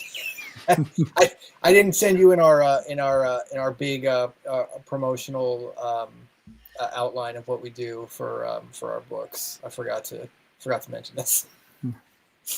I apologize. Okay, Albert, check the private chat. And Goldie Wax, yep, sorry. It does have to be a U.S. only. Address. Yep. Yep. Because our luck, the third person would be in New Zealand or something, and it'd be yeah, right. $4,000 to ship it. Yeah, not cheap to ship it. No, these days. That's for sure. Okay, well, I'm sure we're gonna get more into the book as we go through the catalog, but we talked about we've got 8 releases to go through. We ranked them, our own personal favorites here, and probably we're going to be skipping all of the demos, but I think before we really get into Scream Bloody Gore, come on. I'm hard. Joking. That would be really tough to do. That would be really tough. Like I mean, we're diehards here, but let's not do some of the garage rehearsal demos. 2 or 3 for me. That would take forever. Yeah. Rehearsal 2 or 3. Yeah. Which one? Oh, and another thing too in this giveaway, you should be subscribed. If you're not I will check. If the third person that sends with an address isn't subscribed, you're not getting a book. We'll just say that. So go ahead. If you're not subscribed, subscribe, please. That would be sweet of you. Thank you. Sorry, that just came to my mind. But before we get into Scream Bloody Gore, I had never heard the mutilation demo, and reading in the book how good it sounded, I'm like, you know what? I've never heard this. So I was pretty blown away how killer it was. I'm not going to put it in the ranking, obviously, but I would say that is a pretty pivotal moment in the death lexicon, for the fact that you got all these demos leading up to it that were basically recorded on a boombox with a blanket thrown over it to dampen the sound a bit in rehearsal. So you actually have a studio that understood the homework assignment and actually captured a very brutal, clear, and aggressive performance. That Mutilation 3-song demo with Chuck and Chris Reifert on there, pretty legendary demo. Agreement? I would second that. Yeah, definitely. Oh no, it's clearly the best death demo here. You could say what you want about the Mantis demos. I know they're great. Like Marty said, they threw a Panasonic boombox outside the Schuldiner garage and were able to capture all of it. But I mean, the Mutilation demo was about as good as you can get for a 3-song demo here. Chuck's voice had finally developed, because I don't know if people have listened to Chuck's early demos. Like, he sort of had a screech in his voice. When Cam Lee was doing the vocals, Chuck did like the screeches. It was Cam doing like the death metal here. But finally on Mutilation, Chuck starts to sound like Chuck. And it's one of the best death metal demos ever. No doubt. And the cover's pretty cool too. It's a felt pen drawing of the Grim Reaper. I mean, what does it get more death metal than that? And no, perfect. Chuck has his fuck offs too list, which is great too. So it's perfect. I think we've got it. I've heard a lot of beeps on my email here, so I'm assuming that we've got more than 3, so I'm turning off the email for now. But thank you, everybody, for joining in here. Appreciate you. Do you want to check and see who wins, Marty? I will. rather than keep them in suspense. I really gotta pee though. I'm not gonna lie. I gotta pee so bad. You can do that first. That's okay. No, let me see here. 1, 2, 3. Death contest. Oop, wait a minute. I'm not at the beginning. Boy, a lot of you send emails. What's going on? Oh, we got about 120 people watching live. Nope. Sorry, Ben. Not you. Yeah. Uh, Not subscribed? Daryl Kingsley. Nope, you're close, brother. Ryan Lemire in Neenah, Wisconsin. I'll get you the address. I better write this down. Ryan's got it. Okay, congratulations to Ryan. You know, the Eagles may have beaten the Packers this past Monday night, so it's the least we can do. It's the least we can do for Wisconsin. That was a heck Just of a makes it up game. a little bit. Mm-hmm. Yep. Riveting. Yep. Oh God, it was awful. cool. All right, That was Ryan, you're gonna be getting a death Ryan. book. Yep, we'll get that email. We'll get the address over to Albert, and he'll get you all hooked up. Mhm. All right. Well, All right. Marty, why don't we let our guests begin talking about Scream Bloody Gore, and we'll give you a chance to visit the little boy's room. 1987. Scream Bloody Gore. Are we ranking these, or are we just giving our dissertation? You can if you'd like to. Oh, I no. did. I think Alan Yep. did. This is me I have writing my ranked- ranking down right now. I have a ranking. I have a ranking as well. So maybe we get through all of these and then do our ranking. Would that work? No, we'll do them as we go. Yeah, I think as we All right. go. Yeah. Okay. I'll let Albert go first because I think he feels more strongly about this album than I do. He's still writing. He's still coming. He's still pulling shit out of his ass. I'm almost. Hang on. I think someone's asking. I will Death to All show tomorrow in Reading. Yes. So I'm really easy to spot. I have no hair, so just come and say hello. I will. I don't know if people can see. I have copied books to give to all the guys in Death to All. So we might have a Richard Christie sighting tomorrow night as well. So Oh, nice. it could be a rowdy Cool. night for all of us. Is he going to play, or is he just going to poop his pants in the No, I front row? think he lives pretty close to Reading, PA. He was telling me. So he said as long as he's he in gets King a of Prussia. babysitter for his kids. Yeah. King of Prussia. So he said, as long as he's got a babysitter for his kids and his wife lets him out of the house, then he would be there. So Awesome. there we go.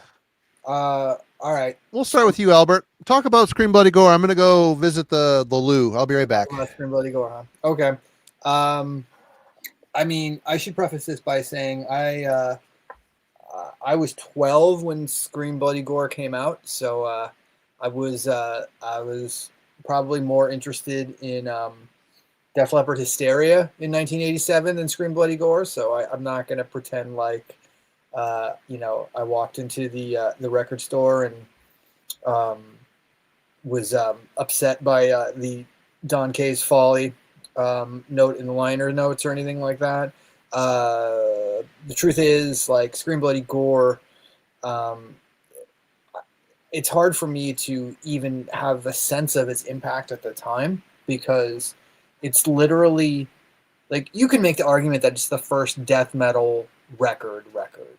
I mean, we can split hairs about Seven Churches, and I get it, that's fine. But, like, in terms of, like, the full-on death metal assault, and what we would really come to know as death metal, how it would be defined for the next several years going forward. Like, by the second Possessed album, I don't think anybody thought about Possessed as a death metal band anymore.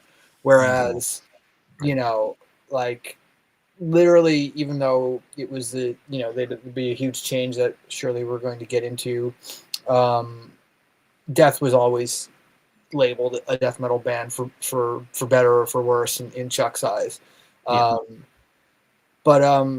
So it's like, having not been there, I can't even imagine what it was like to get Scream Bloody Gore at the time. Because the first record that I had heard from Death, it wasn't. It was the third record. It was Spiritual Healing in 1990. So Scream Bloody Gore in 1987. There's nothing quite like it. It's I don't know. I mean, for me, in terms of the Death catalog, it's so raw and so visceral and so ugly, and his vocals are so ridiculous, but it's got so much personality. In a lot of ways, I think it has. It's got songs. It's got songs. It's got hooks, but it's got like It's got hooks. Hooks. yeah, it's got hooks, and I have it ranked number 5 out of 7, which might seem low. But like that, I think only speaks to the quality of the Death catalog, that it sits in that position, because for pretty much any other band, this is like their crowning achievement. So Good point.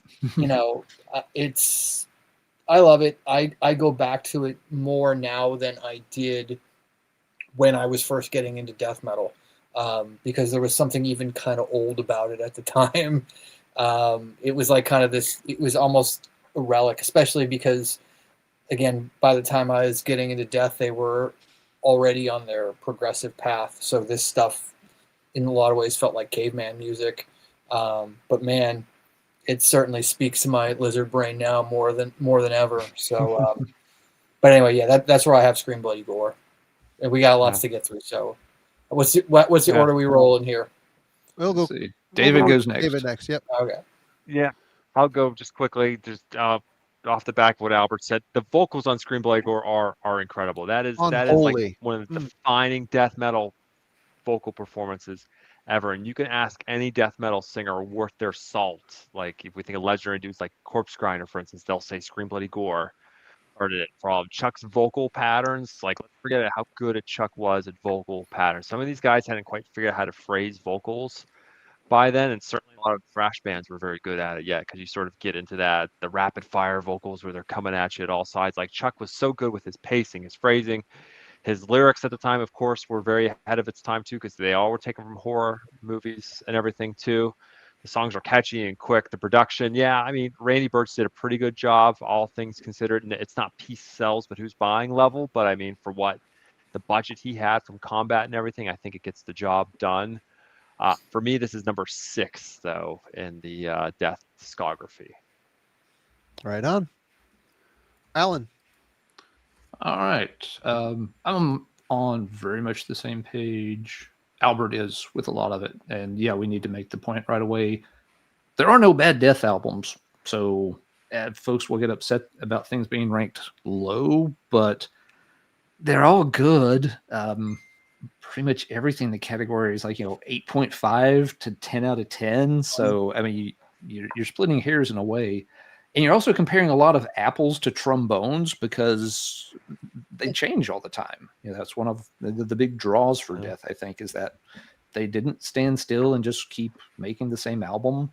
So it's always been a really hard catalog for me to rank. Yeah, Scream Bloody Gore is a classic. Y'all have made the point. It's got great hooks to it, very catchy, good songs, like you said, Marty.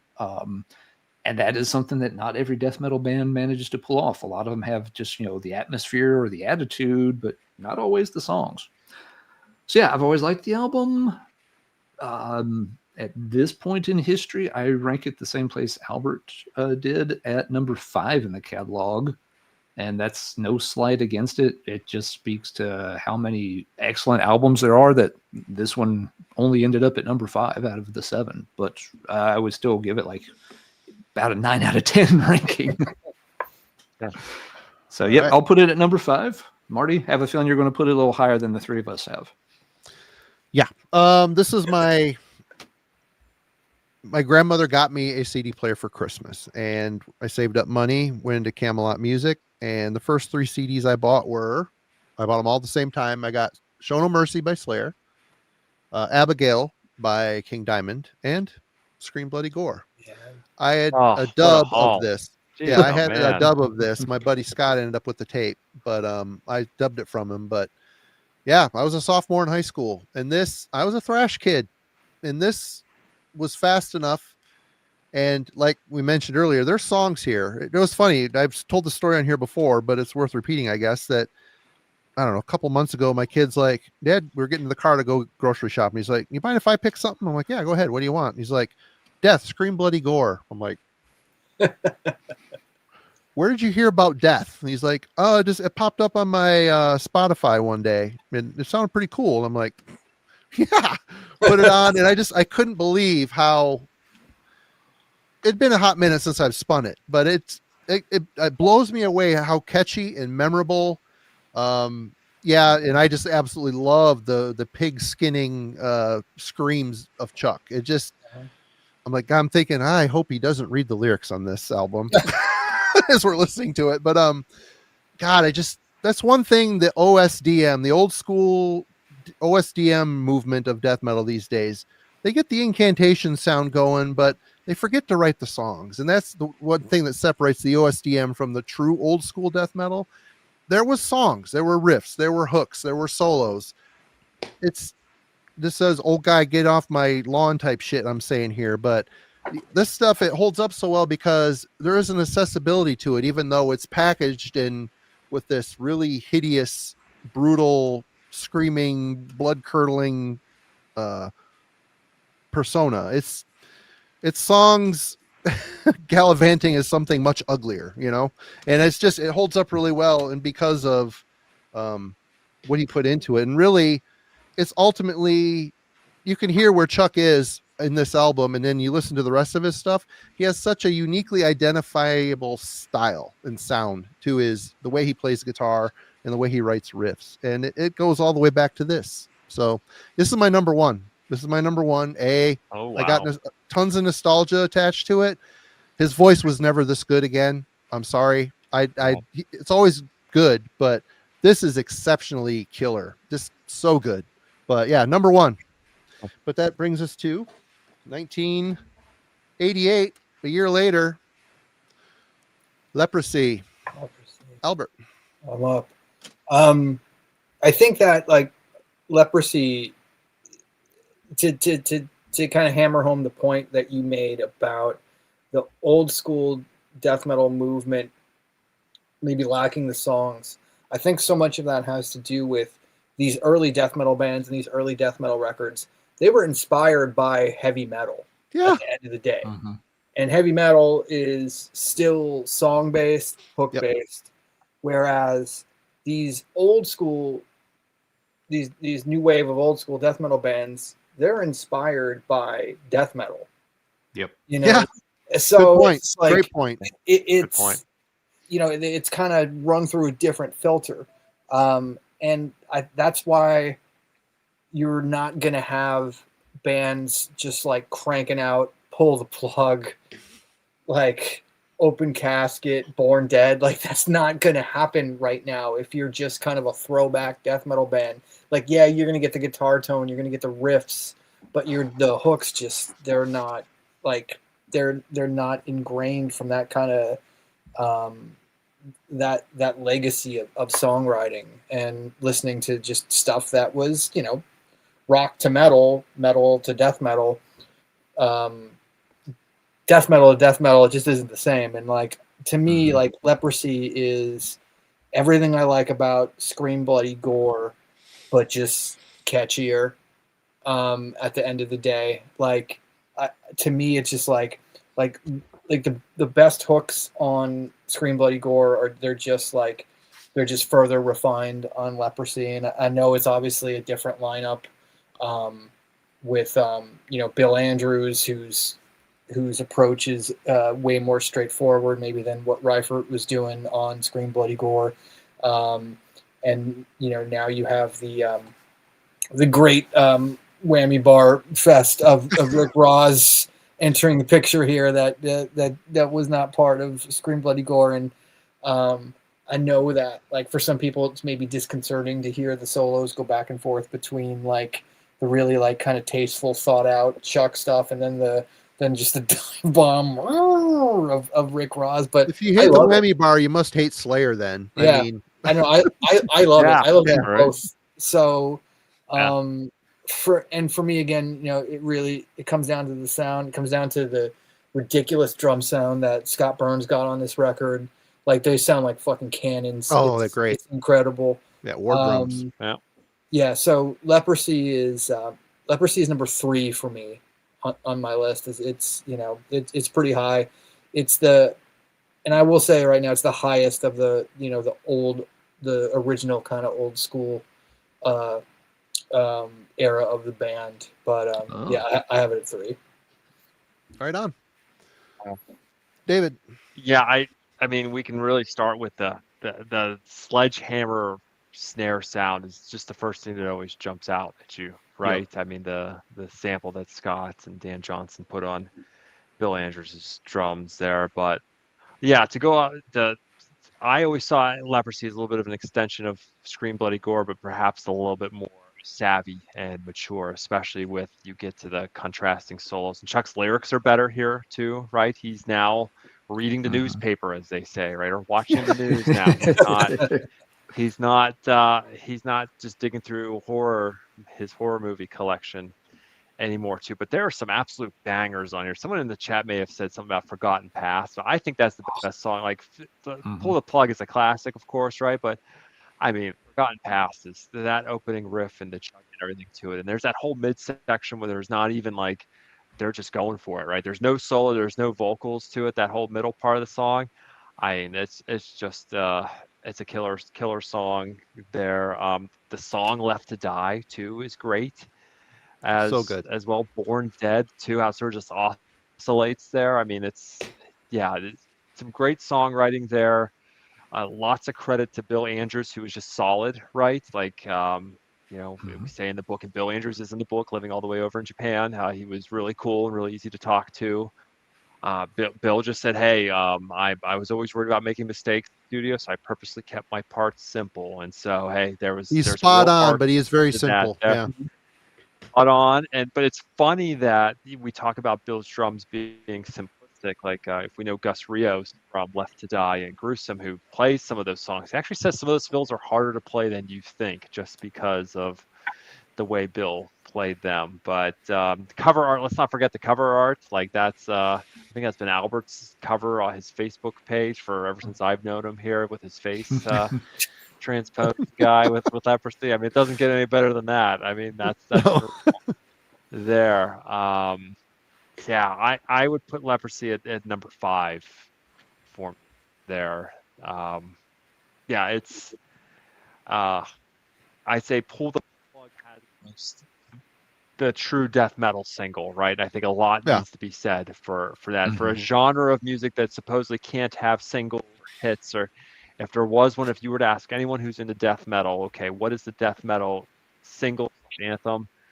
Most of the time you're probably going to get Pull the Plug. And I think there's a lot to be said for that, for writing a song that's so catchy, and it's a single, right? I mean, it's basically a single nestled into the album. So I think that alone definitely helps the cause for Leprosy. All right. Alan. Let's see. Yeah, the first time I heard Leprosy, I didn't care for it a ton. It took a little while to click for me, but it's one that has kind of steadily climbed in my estimation over the years. So at this point, I'm kind of at the same point Albert is. It feels like, well, it's a different lineup. It's still working in the same general space as Scream Bloody Gore, but it's just doing everything a little bit better. You've got an actual full lineup now, not just 2 people.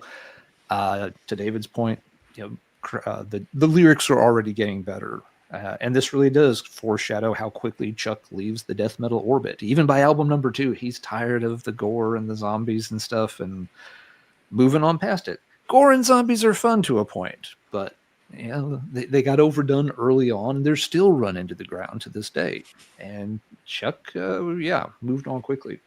So yes, the drum sound is unique. I'm going to go with unique, but it's not a huge deal breaker for me or anything. And this one has climbed up. If you'd asked me 5 years ago, I probably would have had Leprosy like 6th or something. At this point, I'll rank it number 4, and again, give it close to like 9 out of 10. I think it's a really great album. I go back and play it as much, if not more, than Scream Bloody Gore these days. So number 4 for me here on Leprosy. Marty, where do you put this one? Yeah, when this thing came out, I was blown away. I was couldn't wait to hear it, and blown away. The songs are even more fleshed out, even more accessible, because the hooks are just rock solid at this point.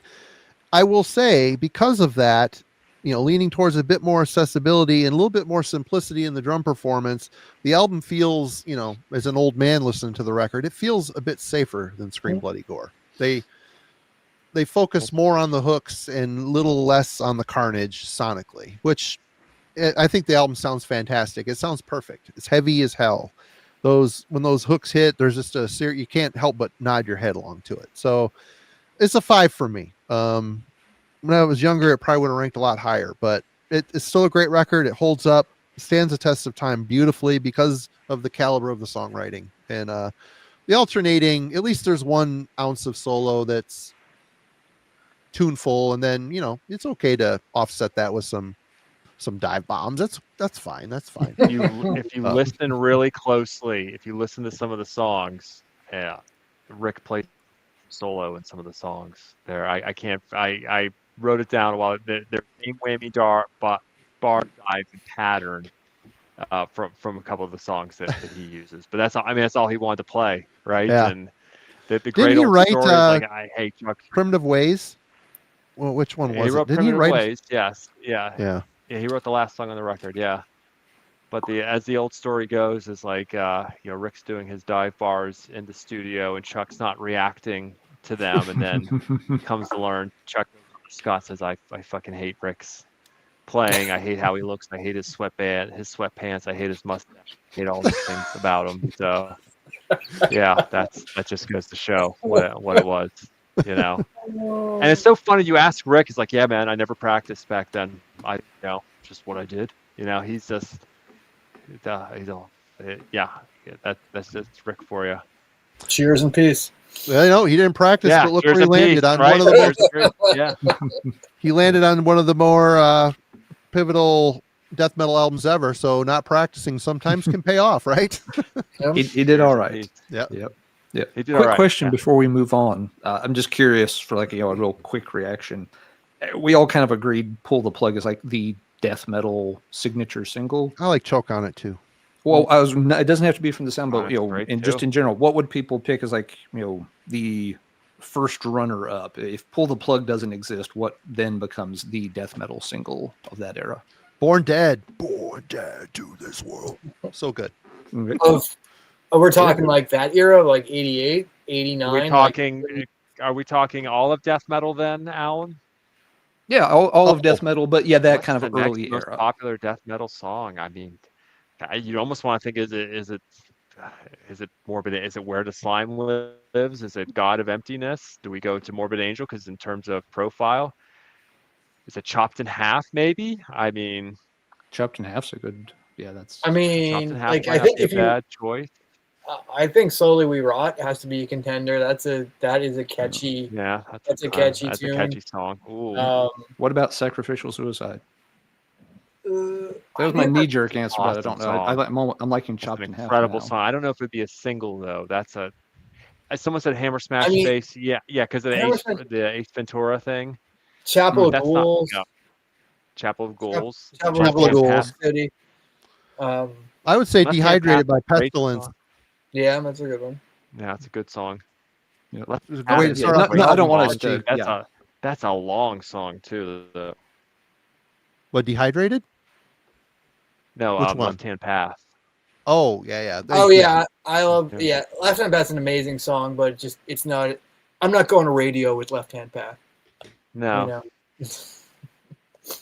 Okay, yeah, I don't want to majorly sidetrack because it just occurred to me. It's like, yeah, there's so much consensus about that, but I'd never. Let the chat handle it. What comes next? Yeah, Chat's got a lot of good choices in there. That's being it's another for Chapel of Ghouls. Ghouls. Is a great song. Yeah. It's an awesome song. Awesome song. Yep. All right. Next up is 1990 with Spiritual Healing. James Murphy enters the band. Albert.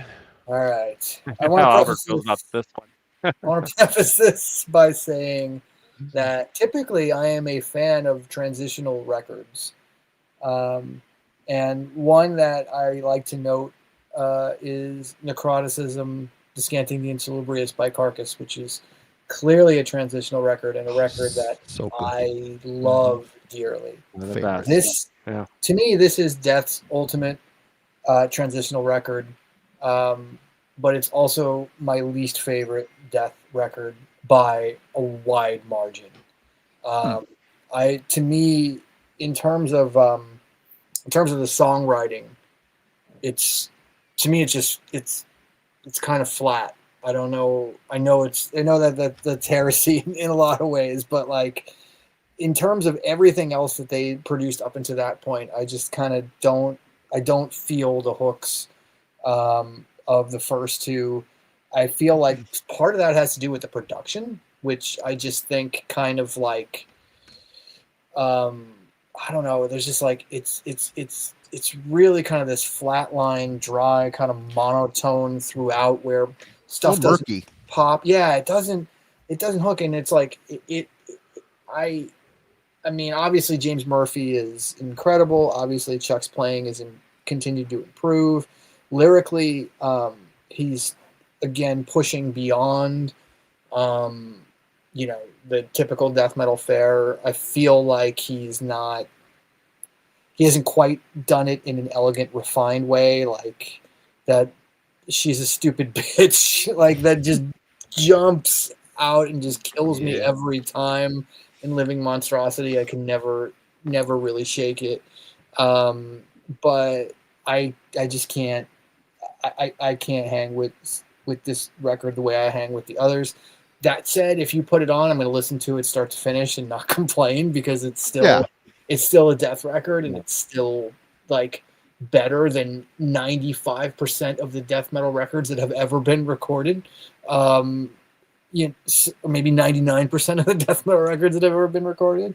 But like for me, everything else in the catalog is just so fucking supreme that it's hard for me to like fully endorse this record. So yeah, and I know a lot of people are going to feel a lot differently, but for me, Spiritual Healing is the one that I reach for last. It's 7 on my list. Okay. All right, David. There's a lot to parse through spiritual here. I have a lot of issues with the drumming, right? We think of the downbeats build that drives me nuts sometimes, right? Definitely not one of Scott's better production jobs there. It's really dry. It has no Very dry to it. And we talk about Morbid Angel. Coincidentally, this is when Trey started talking shit about Death in the press, saying Death now sounds like Metallica with their production. So that, of course, didn't endear Trey to Chuck at all there. The songs, I mean, there's a couple iffy. There's like Killing Sprees, give or take there. Within the Minds is all right too, but there's 2 really awesome songs on this record, which is the title track. I think is fantastic. When Chuck says "Speak no more lies, it's your time to die," and it goes into, I mean, come on, that's great. Sheer brilliance there, right? And the chorus is great too, with the tapping section and the solo trade-off too. The old story.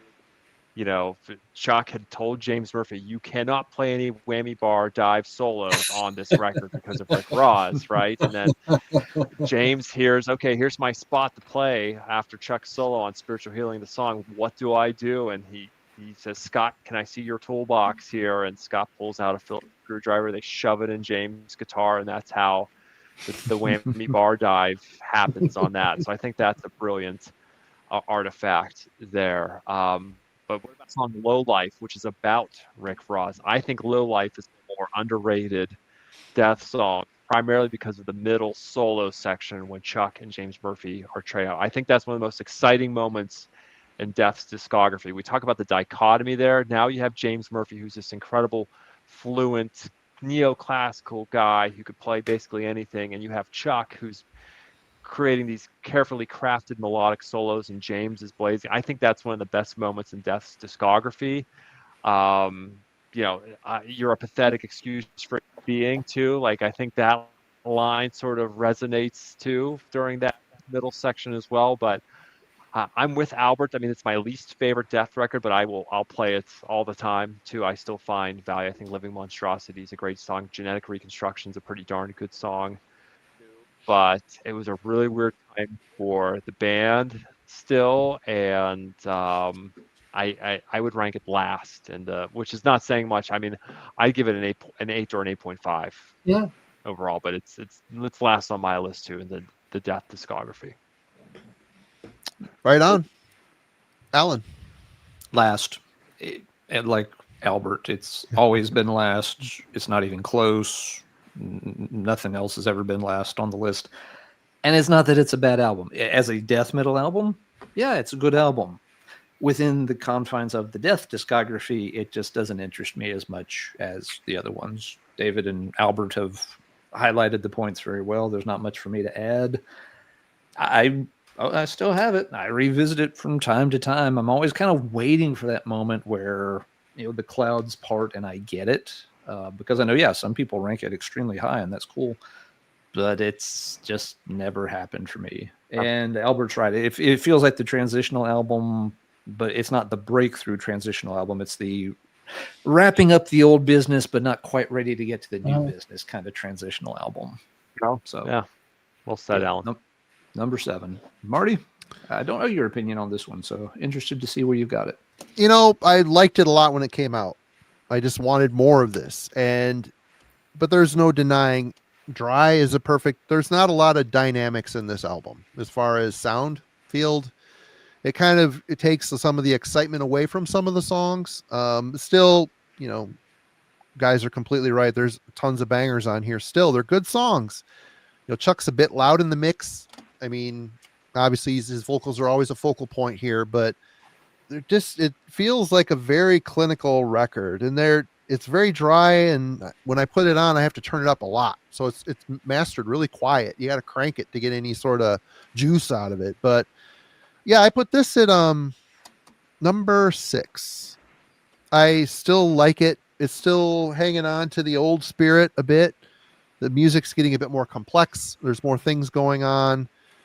Solos are a lot more colorful, which is, that is definitely, it adds to it. And I will also say that during the time when this came out, I was sick of seeing James Murphy's face on death metal records. I was sick of it. He was in, Cancer and Obituary, and he was in Agent Steel, and what was an Agent Steel? Hallow's Eve. I mean, he was in everything at one point. I'm like, good God, this guy. But good album. It's a good album. They definitely made a huge jump into the next, which is 1991's Human. Albert. All right. So, in 1993, Philadelphia Phillies went from worst to first, finishing the previous year in last place in their division in the NL East. In 1993, winning division, going all the way to the World Series, coming within 2 wins of winning the entire thing. 1991, Death go from worst to first with their record. Man, you want to talk about, for me anyway, a complete turnaround from a band. And again, it's all relative in terms of context here when we're talking about Death. When I'm saying like, oh, they had this terrible record. They didn't have a terrible record. They had the worst record for them. And then to me, Human is my favorite Death record. Human has always been my favorite Death record. It's the record that I fully got into the band on. It's the second record from them that I heard. The first one that fully clicked. I know for a lot of people it's number 1. I don't feel like I need to explain a whole lot because I go first on all these, and I make a lot of the points that you guys are ready to make, so I'm going to shut the fuck up, and I'm going to let you guys make the points on this record. They'd rather hear you talk about it than us. They hear us talk every week. No, but I mean, again, I don't know, man. Human just has, obviously the lineup is the first completely sick lineup of musicians that Chuck has ever had, with with obviously half of Cynic providing guitars and drums, and a drafted a bassist who would, if you read Born Human, you'll find has a has an interesting history with Chuck going forward after that. But like, yeah, man, everybody knows these songs. Everybody knows this record. I know I'm not articulating it well because it's almost weird for me because it's a record I've lived with for almost 35 years now that I have played constantly. Like there's periods where I have been not as interested in death metal in particular. There's just periods where, life just takes you in different down a different road and you're not like going back to old stuff. But I'm always like I don't think there's a month that has gone by since I got this in 1991 that I have not listened to this record. So it's just like part of the fabric of my existence at this point. There's no other record for me that could be number one. So yeah, that's where I have Human. Isn't it funny you say 35 years and it just seems like a month ago? I know, dude. So stupid. I hate Oh, thinking wow. about time. Yeah. Don't. It's bad. Anyway, David, Human. Ooh, yeah. This is such a huge leap. I think it's the Sean Reinert effect, right? Yeah. It may be, and we could probably debate this too. Is this the single greatest drumming performance on a death metal album? Possibly, right? I think it's one of the most inventive, and it's such a game changer the way he took it. Because, it was interesting when the demos for this, Chuck had demoed 4 songs of this record with Terry and Bill, and if you do an A and B on it, it's a completely different record here, right? Which makes you even wonder, could have Chuck really gone where he needed to go with having those guys in the lineup? So I think Reinert's performance on this is so instrumental here. He basically turned these songs on their right, where some drummers would draw a straight line, Reinert was working in and around of everything. Accents, his double bass work, all these things just made it such an exciting record, and the production on Reinert's drums is fantastic. It's definitely one of Scott's best production jobs. Yeah, we could talk about the bass being buried a little bit. You can hear DiGiorgio's bass if you really give it a listen, but the songs here are fantastic as well. The one knock that I can only give to Human is this when Chuck then finally falls into his songwriting pattern. Chuck then for the rest of his career wrote songs, formula for every song, intro, verse, riff, pre-chorus, chorus, solo, bridge, maybe then back out again. Every song on Human basically follows that thread as well. But Chuck sounds unbelievably brutal here as well. The lyrics are great too. You think of Lack of Comprehension or See Through Dreams. Like, this is when he's really putting a lot of thought into his lyrics, which is funny because he always wrote his lyrics at the last minute in the studio because he hated so much. So this for me is number 2. Actually, this was the second Death record I got, and it's such a transformative record. Can't say enough good things about it. I've had it since 1998, so not as long as Albert has, or you, Marty, or Alan. So it's definitely stayed with me for some time as well. Forever young.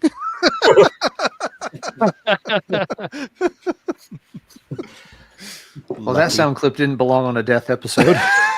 I did it. I went there. You did. All right. Alan. That you did.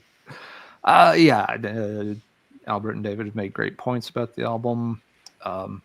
This one has moved around in the Death ranking for me over time. There have been times it's been my number 1. There are times it's kind of shifted down a bit.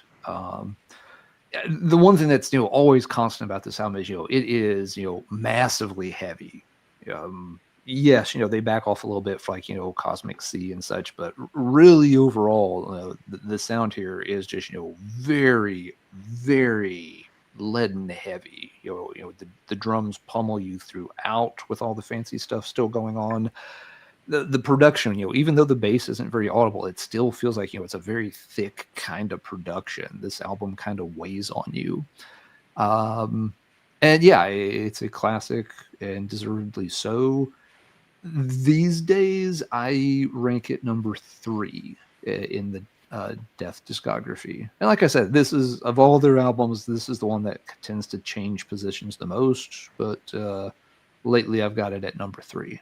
So I'll keep it short and to the point and let Marty give us his thoughts on it. Sure. Well, they say, the old saying is, a band is only as good as its drummer. And really, Sean Reinert is, I think, very instrumental in bringing Chuck out of that old school death metal mindset. You're not doing just the 4/4, every few measures, change to the next riff, verse, chorus, bridge. You got a guy here that is injected with jazz. And I remember having a really hard time wrapping my head around this, but, thankfully there's the Chuck's iconic ID is all over these riffs. So, I mean, it still sounds like death. It's just death that has got a new way of thinking. And this is one of these albums that ranked way higher on my list a year ago. Nowadays, having listened to these albums throughout the week, I think the album after this switched places with it. But I put Human at number 4. I do think this is a great record. I think Lack of Comprehension was a great song to pick for the single. I mean, really, it's the perfect song on the album to pick for the single. Maybe Suicide Machine. That's got kind of an old school hook to it in the chorus. Very much so. But Lack of Comprehension, it's exciting. It's different. It's, hearing Chuck is enunciating more and more and more with all these albums and actually being able to hear the lyrics and stuff. It's a good transition. It's a good transition. And number 4 for me. But that brings us to 1993, Individual Thought Patterns. Albert. All right. Something that we haven't really discussed much to this point were the Relapse Deluxe reissues and remixes and remasters. I don't have them. You don't? No, I just have the original. Sorry. I have some of them. Some of them. Folks have been talking about them in the chat. I've got a few of them, but I don't have the whole set. Well, I'm pretty sure they're all the remixes and remasters are on the streaming services. So those versions, that version of Individual Thought Patterns is the one I want to talk about here. Because when I had first heard this record in its original form, it did not move me. It sounded, I felt like it was the worst death production out of all of them, honestly. It didn't have any life to it. It was exceptionally dry.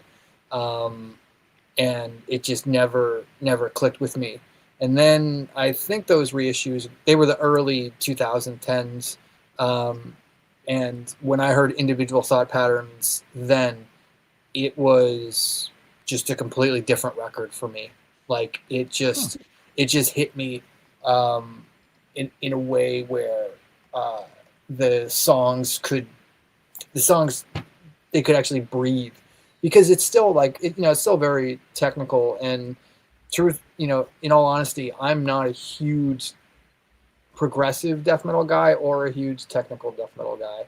At the end of the day, I'm a pretty much Neanderthal death metal guy when it comes on down to it, with a little melody dropped in there to just keep me honest. So it's typically not where I lean, where I look for when it comes to death metal, but there's just such an elegance to the playing on Individual Thought Patterns that that it just lured me in. And when David started working on the book, and I started just going through the catalog more and more, I spent more time with Individual Thought Patterns than I did with any other record throughout the process. And for me, it started to feel like that this was the most underrated album in the death catalog, or at the very least, the record that I didn't get or pay attention to in the way that I should have the first time. Obviously, Andy LaRocque's guitar solos are. He doesn't play wrong notes ever in anything he does. It's insane. No wrong notes. It is insane. The trapped in a corner, that like what is that, about 90 seconds, the solos, and there isn't a wasted note. There's not a wasted note in that whole section. It just takes you to a completely different universe. I absolutely love the record. I think in terms of death metal singles, like we didn't mention it before, but The Philosopher probably has to be up there too. Oh yeah. You know, but yeah, for me, I have Individual Thought Patterns at number 2, which is not something I would have expected to say even a couple of years ago. But now it's just like it's just a rung below Human for me now.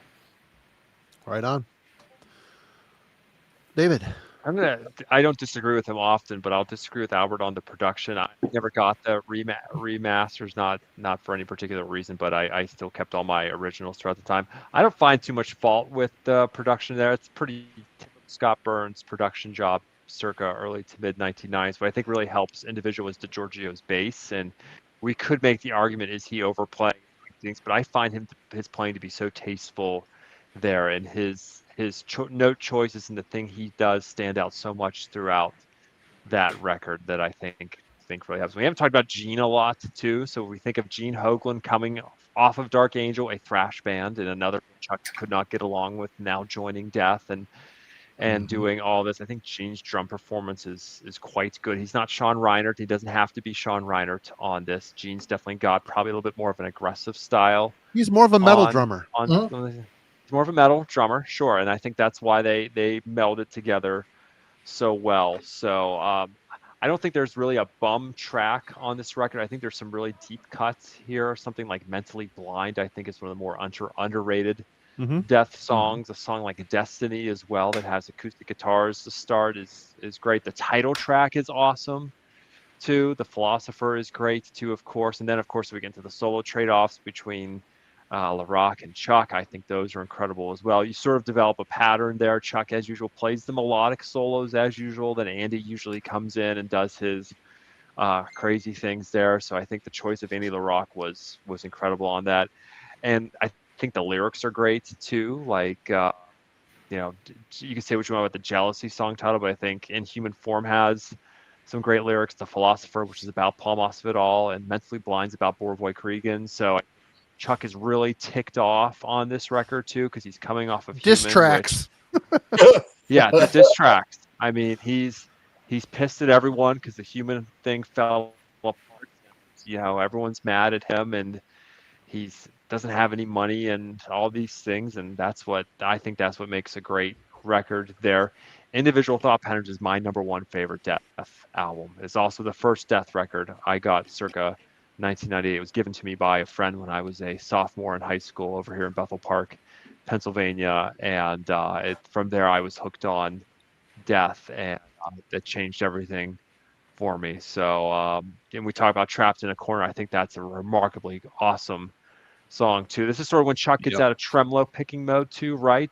He's out of that now, and these are all like Gene Hoglan calls them high on the neck riffs, right? And that's what a lot of individual thought patterns is, and that's true. So this is my number 1 favorite Death record. Right on. Alan. It has been my number 1 favorite Death album in the past. It hasn't been in recent years. It slid down just a little bit, but not much. This one, I've always had it a little higher than Human. Just this album, for again, I talked about, Human, is this massively heavy album through most of its run. This album to me always sounds a little bit more dynamic. That it's not just start to finish bludgeoning the way Human can be. Part of that is Andy's presence, of course, real master on the guitar. But yeah, the songs just kind of feel a little more lively to me, and so I've always thought it's like a step above Human, which is why I've got it at number 2. 2 things I'll say that slight knocks against it. I feel like maybe towards the end, the album starts to run out of steam just a little bit. It's 10 songs, whereas Human was 8. I feel like maybe we could trim one song off of this somewhere. I'm not sure which one, but for me, the album's a bit front-loaded.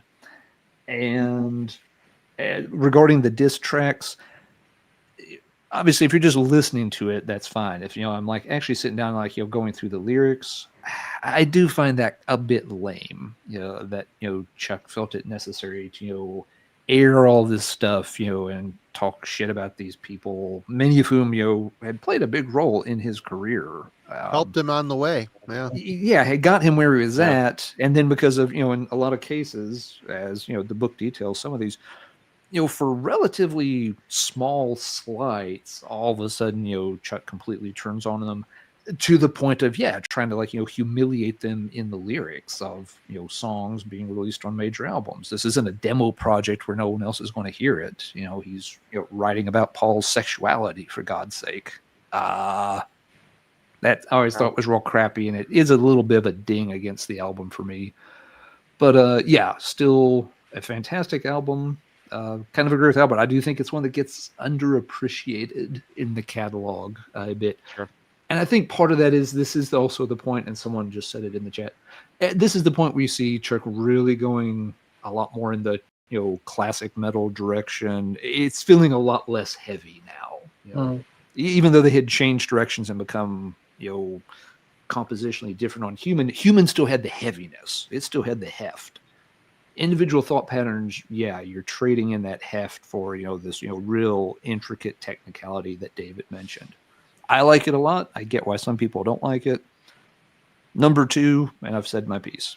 Over to you, Marty. Yeah, this is one that's bounced around for me over the years, but this week, listening to it, we're talking about the drum situation. I always took Reinhard as a jazz guy that could play metal really well. Gene is a metal guy that can play jazz.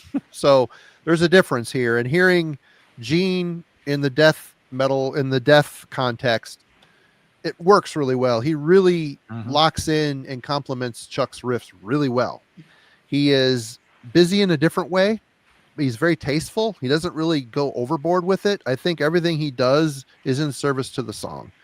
And for that reason, it really catapulted this up for me. This is at my number 2 as well. I think the songs are really good. It'd been a hot minute since I've spun this one as well. And I really found myself focusing on the drum work and how well the drums interacted with the riffs. It's just a really well-constructed song, good, well-constructed songs. They dialed back the experimentation a bit on here. Granted, Steve's got the fretless on here, which I love that. But was it first time he did that was on Fiend for Blood for Autopsy?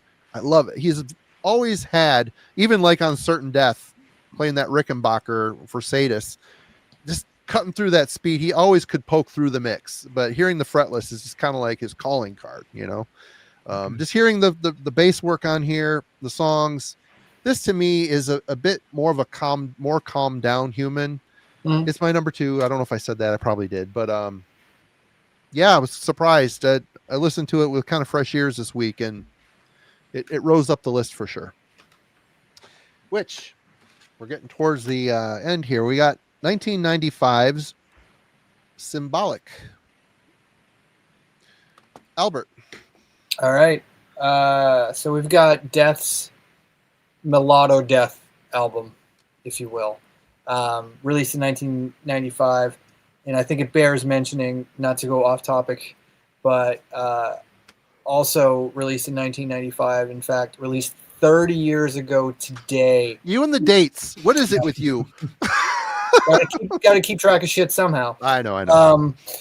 At the Gate, Slaughter of the Soul turns 30 years old today. So awesome album. God, it's so good. Awesome album. And perfect album. I know they're different, but there's something about Symbolic that those records, even though I didn't really listen to them at the time. I mean, I listened to Slaughter of the Soul at the time, but I wasn't tuned into what Death was doing in 1995 for whatever reason. I didn't hear this until maybe a year or two later, honestly. It's a record that I only began to appreciate, years after the fact. but it's one that, like, in some ways it's almost like the least death record for me, just because of the way the songwriting is kind of so straightforward at times. But I don't think it's to its detriment in any way at all. No. I think if anything is true, I would have loved to have heard Chuck make one more record like Symbolic, because, like, obviously, you know, every death record sounds different, but if there's one that it would have been cool for him to kind of repeat song, like that kind of structure and that kind of vibe, and to see just like what other songs he could write, I would gladly welcome, you know, 8 more songs that are like in the vein of Symbolic that could have been great death songs. Obviously, there's maybe a little more consistency with the lineup between these records than there are with most death records. But that obviously doesn't stop it from being a completely different approach to what was happening with individual thought patterns. But again, I mean, I think it works. I think it's the catchiest Chuck ever gets in terms of his songwriting. Yeah. And I think it, in a lot of ways, it ages better because it's kind of that timeless approach to heavy metal songs. I have it at number 4. And, you know, again, it's just the strength of the catalog. If anybody else wrote that record, it's their number 1 without a doubt. But yeah, I have it at 4. Right on. David. I think it's important to look at this record from the lens of it being a melodic metal album. It's not a death record. And if you take it from that angle, I think it totally changes everything, especially where Chuck was coming from at the time. I mean, you really have to remember, this is when Chuck is really reaching his nadir for doing vocals, the death metal scene, all of the above. And he's really itching to get over to Control Denied and do something different. So I think the everlasting line for me is really what Gene Hoglan, or Gene especially, had said, you know, Symbolic's basically a melodic metal album packaged record, right? I mean, that's really essentially what it is. But on the bottom, there's not a bum track here. I think someone in the chat had brought up Sacred Serenity. That song is incredible. It's about Chuck's pets, right? But you wouldn't know it's about Chuck's pets if you heard the lyrics the first time through. Sacred Serenity is amazing. Empty Words is a classic too, just a great chorus and pre-chorus and all of that. To Crystal Mountain, of course, is, you know, the big track off of that one as well. This, though, we talk like vocally with Chuck, though, this is when the edge starts to come off of his vocals. He doesn't have the depth anymore, and that sort of started to get lost somewhere along the way during the individual thought patterns. There's all sorts of, I'll use air quotes, conspiracies as to how this started to happen. Was his tumor impacting his vocal cord, or was it just simple wear and tear at the time? But you know, you could bring it up a lot. Did other death metal vocalists have such I want to call it a drop off? Did they change so much like Chuck? I don't think John Tardy did. I don't think Glenn Benton did. Barnes and Corpse Grinder. It's very fascinating to think about how quickly Chuck's vocals changed. And it was told to me by Jim Morris that Chuck didn't do it on purpose. He couldn't control it. If Chuck could still do the Scream Bloody Gore vocals, then they would have ended up on Symbolic. His voice just changed so much. But I love Symbolic. I think Chuck's lyrics are great here. He does almost Bobby Coble, the lead guitar player. He's only on 3 songs. This is basically Chuck doing all the guitar work. Chuck does the lion's share of solos and everything else. Gene does a great job. Kelly Conlon's a great bass player. I think if he were to, I love DiGiorgio. I think he's fantastic. To put DiGiorgio on this record, it changes it actually, because, you know, Kelly's bass lines are they're simple. They're simpler, I should say, but they're very thoughtful. So I love this record. It's number 3 for me, and I think Albert is right. The thing you have to think about this, it's the most timeless death record. This one, out of all of them, is the one that could jump several genres at once. You could probably be into death metal and get into it. You could be into power metal and get into it. You could be into thrash And I think this is the most versatile of all the Death records. So it's a number 3 for me. Okay. Alan. I want to say this was the second Death album I heard. That may be wrong. I'm a little fuzzy on when I heard some of the different albums. But regardless, I got this around the time it came out. Because I think I got a promo copy of it actually from, I think the record store had one of those, cardboard promo copies. And I ended up getting that from them when they were done playing it in the store. But yeah, not to bury the lead. For me, this is my favorite these days. So I will rank this at number 1 currently. And yeah, y'all have made excellent points about it. It does, span other genres pretty easy. And it is a point where, yeah, you wouldn't call it a straightforward, meat and potatoes death metal album anymore. It's going to have some adjectives attached to it of melodic or proggy or something. But at the end of the day, it's still an amazing set of songs. No one's mentioned Crystal Mountain. That's another one we could actually mention for death metal single from a later period. Yeah, a huge song. So yeah, I think this is even, and it's funny because this is we've come off 2 albums that have what are truly titan lineups.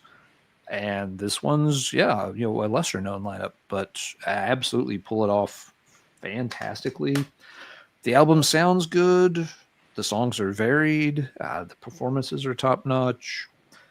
Symbolically just quietly does everything right. And it's held up extremely well for 30 years. So for all those reasons, I will rank it number 1 these days. All right. Yeah. Really, this album makes sense to me for the fact you put out 2 albums, before it that are complicated, a little bit more complicated, busy. They proved a lot with the musicianship here. Where do you go from there? Do you just keep forging ahead, doing the same thing over and over again? Or do you try to evolve and make it more complex, go crazier? He took it more melodic, and it works for me. The songs, the melody, his solo work is way more melodic. He really leans into it. Again, he's trying to distance himself, like David said, from the death metal thing. And it's got that little bit more heavy metal is entering into the picture here. And I've always appreciated that until this week. This would have been my number 2, but it ends up being my number 3. Again, I really like Gene empowering Chuck's riffs. They're a great union. I mean, Gene, you can say the same thing, Strapping Young Lad. He was an absolute metronome from hell with Strapping Young. He did that perfectly as well. He's just a very versatile tool to have in your arsenal. And yeah, my number 3. And that brings us to the final Death album. The Sound of Perseverance. This came out in 1998. How many years ago was that, Albert? That's 27 years ago, I'm afraid. Yep, there it is. Yeah, I'm afraid. Albert, what do you think about this one? Man, all right. So if you do want to go back 27 years, when this record came out, my first thought was, wait, Death is a band again?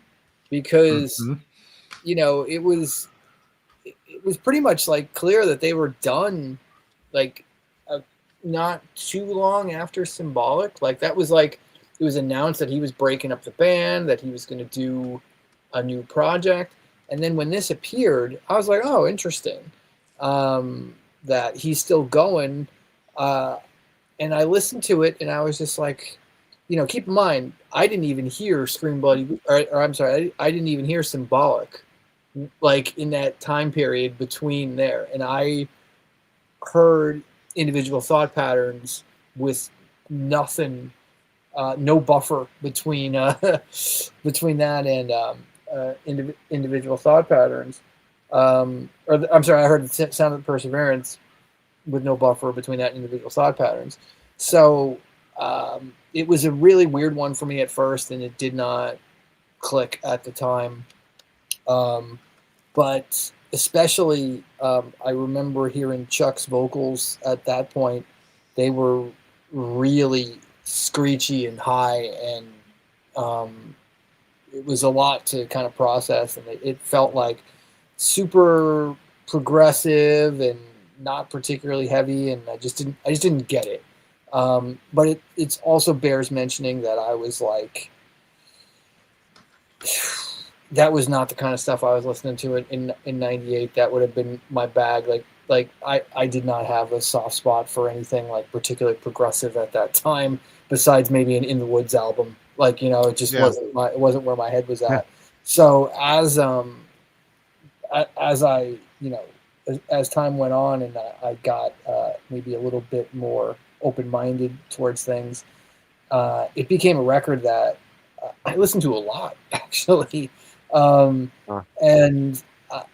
it's always, I think, one of the more difficult records just in terms of the structure, because it does feel so, I don't know, almost free form and almost jazzier even than like human or individual thought patterns. There's something about it that just like feels like really loose and open in a way where maybe those records, even though they're like, you know, super technical, they don't kind of have that like just musicians kind of like riffing off one another feel. You know what I mean? If that makes any sense. So it's a, much like my thoughts on it, it's a little disjointed. But I do have it at number 6, which I think it's a pretty fair ranking in terms of discography. Again, it's, for what it is, I think it's really good, but I think it's, I don't know, it's always been a lot to take in, but like, as when I hear it now, I'm kind of like, oh, what was my problem with this? Like, this is really an enjoyable listen. It's just, since I guess in a lot of ways it wasn't really conceived as a death record, there's something about it that isn't explicitly death, if that makes sense. David, please do something with my word salad. This is a really weird one, because this was not supposed to be a death record. A bunch of these songs were intended for Control Denied. The hilarious thing about this era is Chuck doing interviews, and Marty, this is the heyday of Metal Maniacs. There's stuff, and you know, Chuck used to get pissed off at everyone for, you know, it being reported that Control Denied wasn't getting signed, and which is true. No one wanted to sign Control Denied, and then top it all off, he had to use songs from Control Denied on The Sound of Perseverance, and that's where I always go with it, is that this really should have been a Control Denied record. I mean, there's versions out there of these songs with Chuck trying to do clean vocals on them. The results are a little mixed there. So I definitely benefited from Chuck streamlining the vocals. The vocal screeches they're a tough sell at first, no doubt about it. If you go from Scream Bloody Gore to this, oh my goodness, it's completely different thinger there.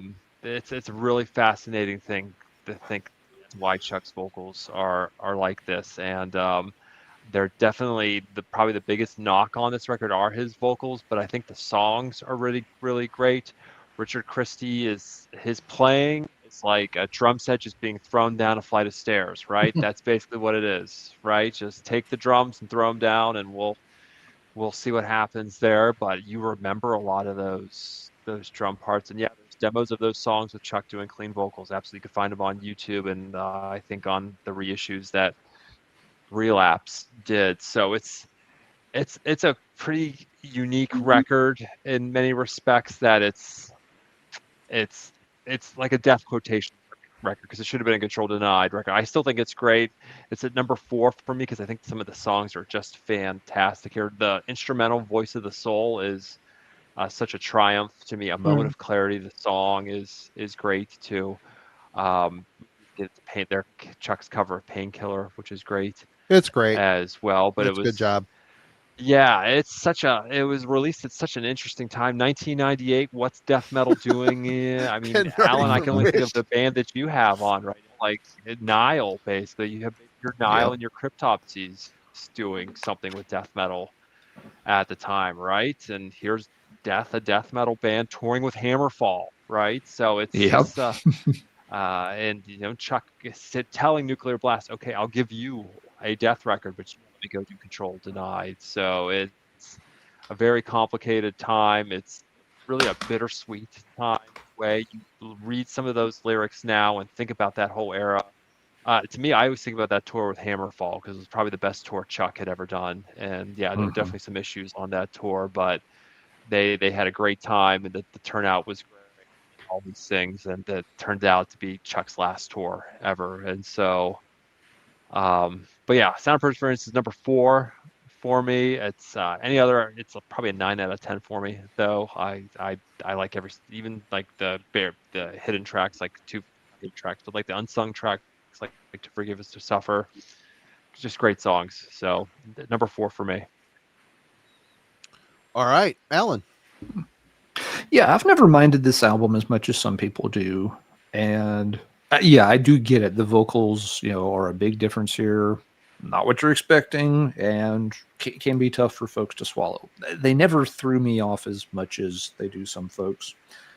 And like Albert, I remember too feeling like, oh, there is another Death album. That's interesting. I thought that was kind of a done deal at that point, but so it wasn't. This album, I rank it number 6, but I do like the album.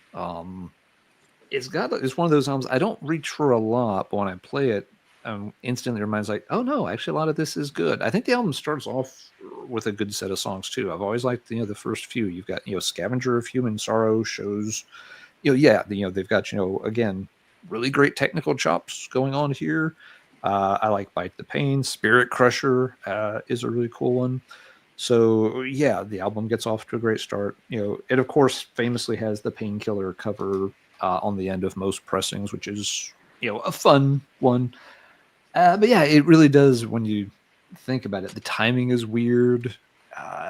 What Chuck wants to do in heavy metal at the time just isn't happening, at least in the United States. So there just wasn't a market for it. And it wasn't just Chuck having problems getting a project like that signed. Around this same time, King Fowley was trying to get deals for like October 31st, and labels were just telling him, just like, we can't sell that. Sorry, nothing personal, but nobody in America will buy that if we release it. And Chuck was running into the same thing, trying to sell Control Denied and shop them around. And it's funny because then he toured with Hammerfall, and Hammerfall's the band that really started to change that. And in the wake of Hammerfall's success, all of a sudden they're like, people were on the phone like, "Hey King, how you doing, buddy? Yeah, you still got October 31st going? Maybe we're interested now." But yeah, so Sound of Perseverance, I get why for most folks they rank it kind of low. And I've got it ranked low. I would still give it at least like probably 8 out of 10. Yeah, I still think, even though I've got it ranked low, it is a very good album. It's different, but every Death album is a bit different, so it makes sense this one is its own beast. Good album, but it's got to be number 6 because the 5 ahead of it are, for me, definitely always a step ahead of it.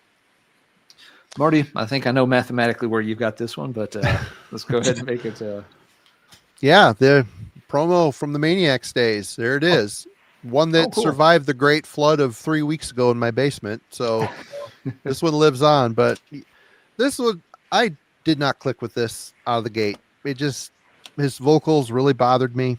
And super clinical. At this point in the game, I am so wrapped up in black metal. I can't even think about this stuff at this point. But at the insistence of my friend Austin Lunn, who worships this record, he's like, "Man, you got to try that again. You got to try it again. Get back to it. Check it out. Check it out." And it's grown on me a lot over the years. It's still ranked at number 7 in the Death catalog for me, but his vocals were a big stumbling block. Richard's a fantastic drummer. People are mentioning it here, and there's even some of you guys here saying how busy it's overly busy. It's impressive. It's impressive, but again, for me, Gene's a sweet spot in this, and I don't know. the Painkiller cover is killer. I was kind of blown away by that, but the rest of it, it's good. It's good. And we have one more to rank, and it would be Control Denied: The Fragile Art of Existence, which came out in 1999.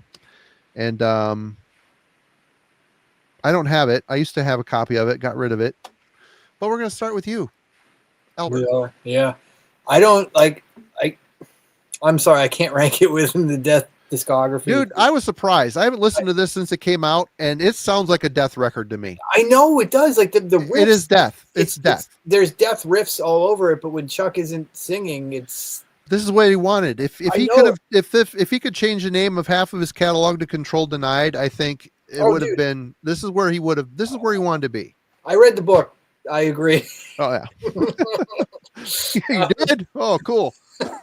Where can people get that book? Decibelmagazine.com. Link in the description, everybody. Please go buy the book. But no, I don't disagree with you at all. It's just for me, like, and I think, like, if Tim sang on The Sound of Perseverance, the same deal, like, it would have been better. It would have been better. It probably would have been better. It probably would have made more sense there. In some ways, I think I would have preferred him on The Sound of Perseverance and Chuck on The Fragile Art of Existence. But like, like I don't know. It's like it's a good heavy metal album.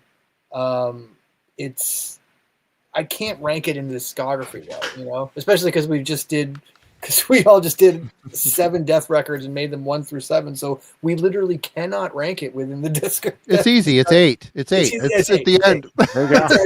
So yeah, so we can put it at 8. And yeah, it's honestly, it's not something I spent a ton of time with even before David started working on the book. And then I found myself, obviously, as I was drawn more into the story of how passionate Chuck was about it, I spent more time with it and began to connect with it. And I mean, I like it. And there's Death riffs just all over it. And even what we talked about earlier with the second record that's like partially recorded. I mean, obviously I went and listened to what's available online for that, whether I'm supposed to or not, like couldn't stop myself. And that stuff is really good too. So yeah, it's gotta be 8. It's weird to process, even though it's like Chuck writing all of it and the riffs are incredibly Death. Without him singing on it, I just can't. It's not Death to me. It's Control Denied, so it goes at 8. That's the only way I can do it. Yeah. Yeah. I would side with Albert. We're probably at pretty side on this front here. I listened to that record, and the thing that strikes me is that Chuck wrote all the lyrics and he did guide vocals for all the songs. And so basically Tim was told what to sing and where. And I don't think Chuck had quite figured out how to use Tim. Yeah, that's my big takeaway. And I think I highlighted that in the book. It's like there's certain moments of glory on the record where you're like, okay, this is great. And like he's letting Tim rip. And then like Chuck was so immersed into the progressive elements here that it just pulls it back. If Chuck had maybe gone for a little bit more of a straightforward approach and used Tim the way he was used in Pharaoh, for instance, which to me, like The Longest Night, that is like the best uses of Tim Amar ever. That album is incredible here. It's great. So, I like Pharaoh. Pharaoh's really good. Yeah. Yeah, Pharaoh's fantastic. If like you want to hear how Tim Amar could really be, like listen to Pharaoh. That's not to interrupt you, Dave. We're talking about Tim. It's funny. Whenever a guy would enter into the Death sphere, he'd be like, "Do what you do, man. Do what you do, man." And when it came to Tim, Chuck was saying all these times he hates singing, but at the end of the day, he couldn't let it go. He couldn't let Tim be Tim and go into these songs. He had to plot it all out for him. Maybe he should have stood back and said, "You do you, man. Here's the lyrics. Knock yourself out." He might have had a better result. Yeah. better results. Tim Sorry, Tim to interrupt had you. pedigree, being in Dofka, and Tim was a Psycho Scream, and like Tim was legitimate and had an awesome set of vocals here. This album, it does feel like a death record that Chuck should have sang on. Like Expect the Unexpected is a good song. Cut Down's a good song. The title track is pretty good. To Consume, the opening song, is good. But I mean, again, this is released at a really weird time in 1999 where no one on this side of the pond is interested in melodic metal. Yeah, Chuck is hopeful that, yeah, this is going to be the record that stakes its claim. And then, of course, as he's recording it, he finds out he has a brain tumor. So to me, it's sad in a way. This is what Chuck had always dreamed of. It's what he always wanted. The record is not great. It did not sell. Nuclear Blast was not behind it the way they should have been. They told Chuck up front, hey, this is going to be a B priority release for us. So there's that. Then he gets to, he can't play any shows in response to. So this will always be 8. It's a good record. I listened way more than I ever did when doing the book. Like, I bought it when it came out because you guys covered it in Metal Maniacs and everything. I thought it was good, but like Albert with other things, Marty and black metal, I was so far into other things at the time. I think I listened to it for a little bit, but I mean, that was it, and that was 1999. So this will always be 8 for me. All right, Alan. Yeah. Not nuts about this album, just to be honest about it. It has a few good songs that I like. Expect the Unexpected is pretty good. Consumed is fine as the opener. There's a lot of tracks here that just kind of go in one ear and out the other for me, though. Musically, not bad. Part of the issue for me, and I hate to say it, is Tim Amar is never going to make my list of top fill in a number singers. I just don't really enjoy his voice very much. He sounds okay at times, but even in Pharaoh, Pharaoh is great musically. The one thing that keeps me from really jumping, and on the Pharaoh bandwagon, with both feet and just absolutely proselytizing for that band, is Tim Amar. His voice is just not for me. So yeah, the fact that Chuck was trying to do this very different thing, but hasn't. It feels like in the songwriting hasn't really worked the bugs out how to transition into it yet, and then brings in a vocalist that just will not click for me personally. Means that it's okay. I mean, I've got a copy of it. I revisit it from time to time. There's a few songs that are okay, but whether it's called Death, Control Denied, or anything else, the bottom line is it's an 8, and it's more. It's an interesting piece of history more than an album I enjoy. So this is the only thing we've talked about tonight that I would give sort of a very lukewarm grade to. So yeah, just not quite the project for me at this stage. But Marty, over to you. Reading the book, it's funny because Chuck apparently had a very extensive record collection and loved traditional metal. He loved power metal and stuff like that. Got behind it, brought Hammerfall on the tour, got him into the US for that stuff. So, when I hear this album again after so many years, I don't hear power metal on this record. I don't. This doesn't sound like a power metal record at all. It sounds like a death record. It sounds like The Sound of Perseverance Part 2.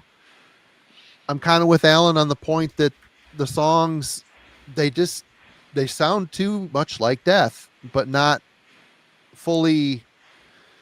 I don't know. I don't hear a lot of power metal here, and I do not mind Tim's voice. In fact, I remember when I first got the record, the promo back in the day, I didn't like it at all. I didn't like this music. I didn't like his voice at all.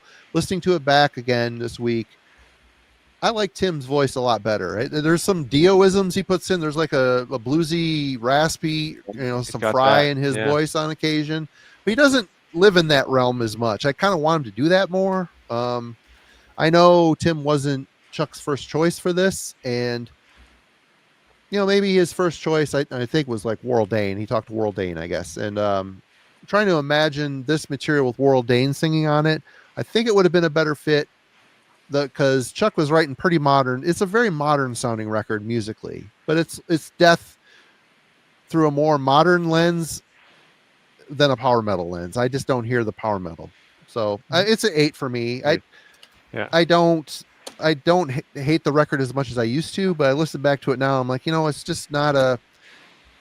Reading the book and knowing that Chuck wanted, this is Death. This is another Death record. He would have changed the name of Death a long time ago, but he didn't because he didn't want to torpedo. If he would have done that, no one would have cared. No one would have cared. Yeah. Marty, that's a good point to bring up with it. Not kind of feeling like a Death record and not quite feeling like a power metal record. It's kind of what we mentioned with Spiritual Healing not being our favorite earlier this evening. That it's a transition. This feels like another transitional album that doesn't do either half of the transition quite right. That he's still trying to wrap up, things that he's used to doing with Death. He's trying to do something new, and the two just don't quite mesh for me. So, and that just makes me kind of, curious about what the next Control Denied album might have sounded like, if they had worked out those glitches, given Tim a chance to, be himself. Maybe that would have worked better. Right. But we'll maybe one day we will find out. We'll find out one day. Yeah. Yep. Well, that's it, David. 2 years of hard work, and today is the day.